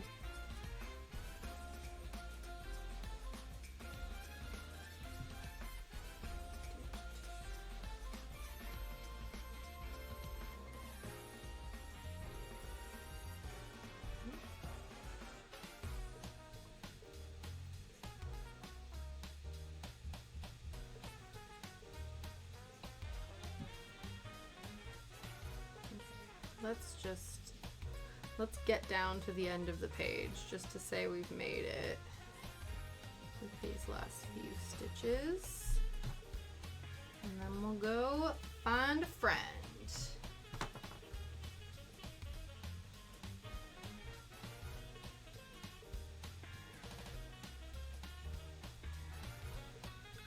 One, two, three, four.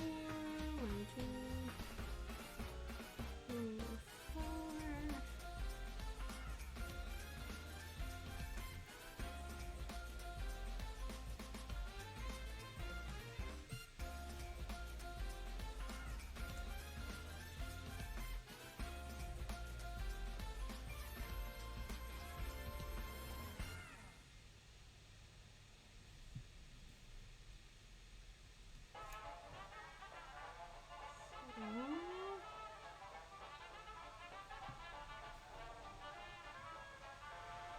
Last few stitches.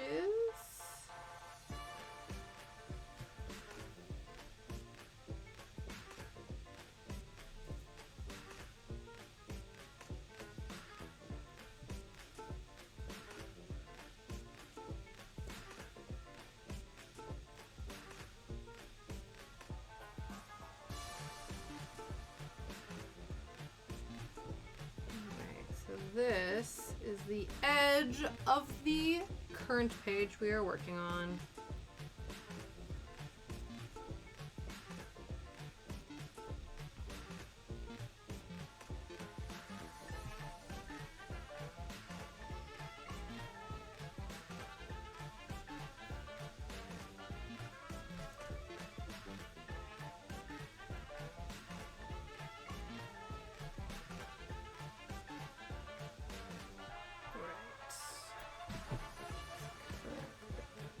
The match check. I don't know what I mean. Mark. That's the word I'm looking for. Mark these off.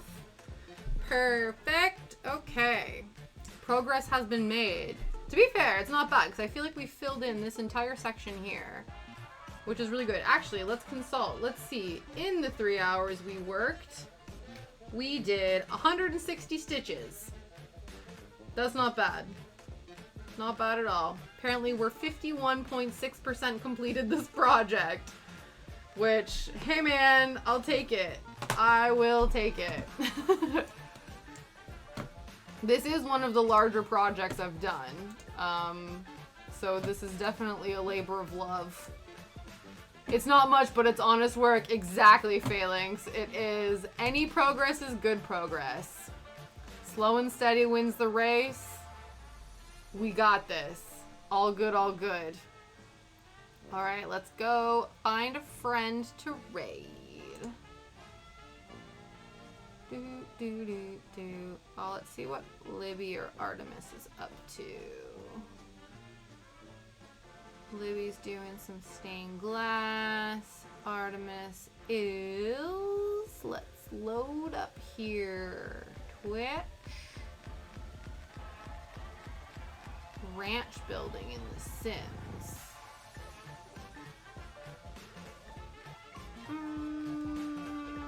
Satchel Max is also live doing some sewing. Let's go see Libby. I feel like we've not gone to see Libby in a while. They do really fun, cool things. We enjoy that. We appreciate them. Let me give you the raid message. And then we will. I'll also post the link to the Twitch page in case anyone gets left behind in the raid, because it tends to do that sometimes, which honestly is rude. The one time you didn't, Phalanx, one time you weren't, and that's okay. So let's hope that, you know, it's been, hope that that's the energy we want. We want you to be involved. But like I said, the link is there in case anyone gets left behind, because Twitch likes to be mean and not bring the whole raid over, which is honestly rude. But yeah, thanks for hanging out with me, guys. Thanks for listening to me rant and rave about this, that, and the other. And I hope to see you guys, I don't know, during the rest of the week. Have a fun time. I appreciate you. Stay hydrated, stretch, check your posture, and, you know, choose happiness. Okay, bye!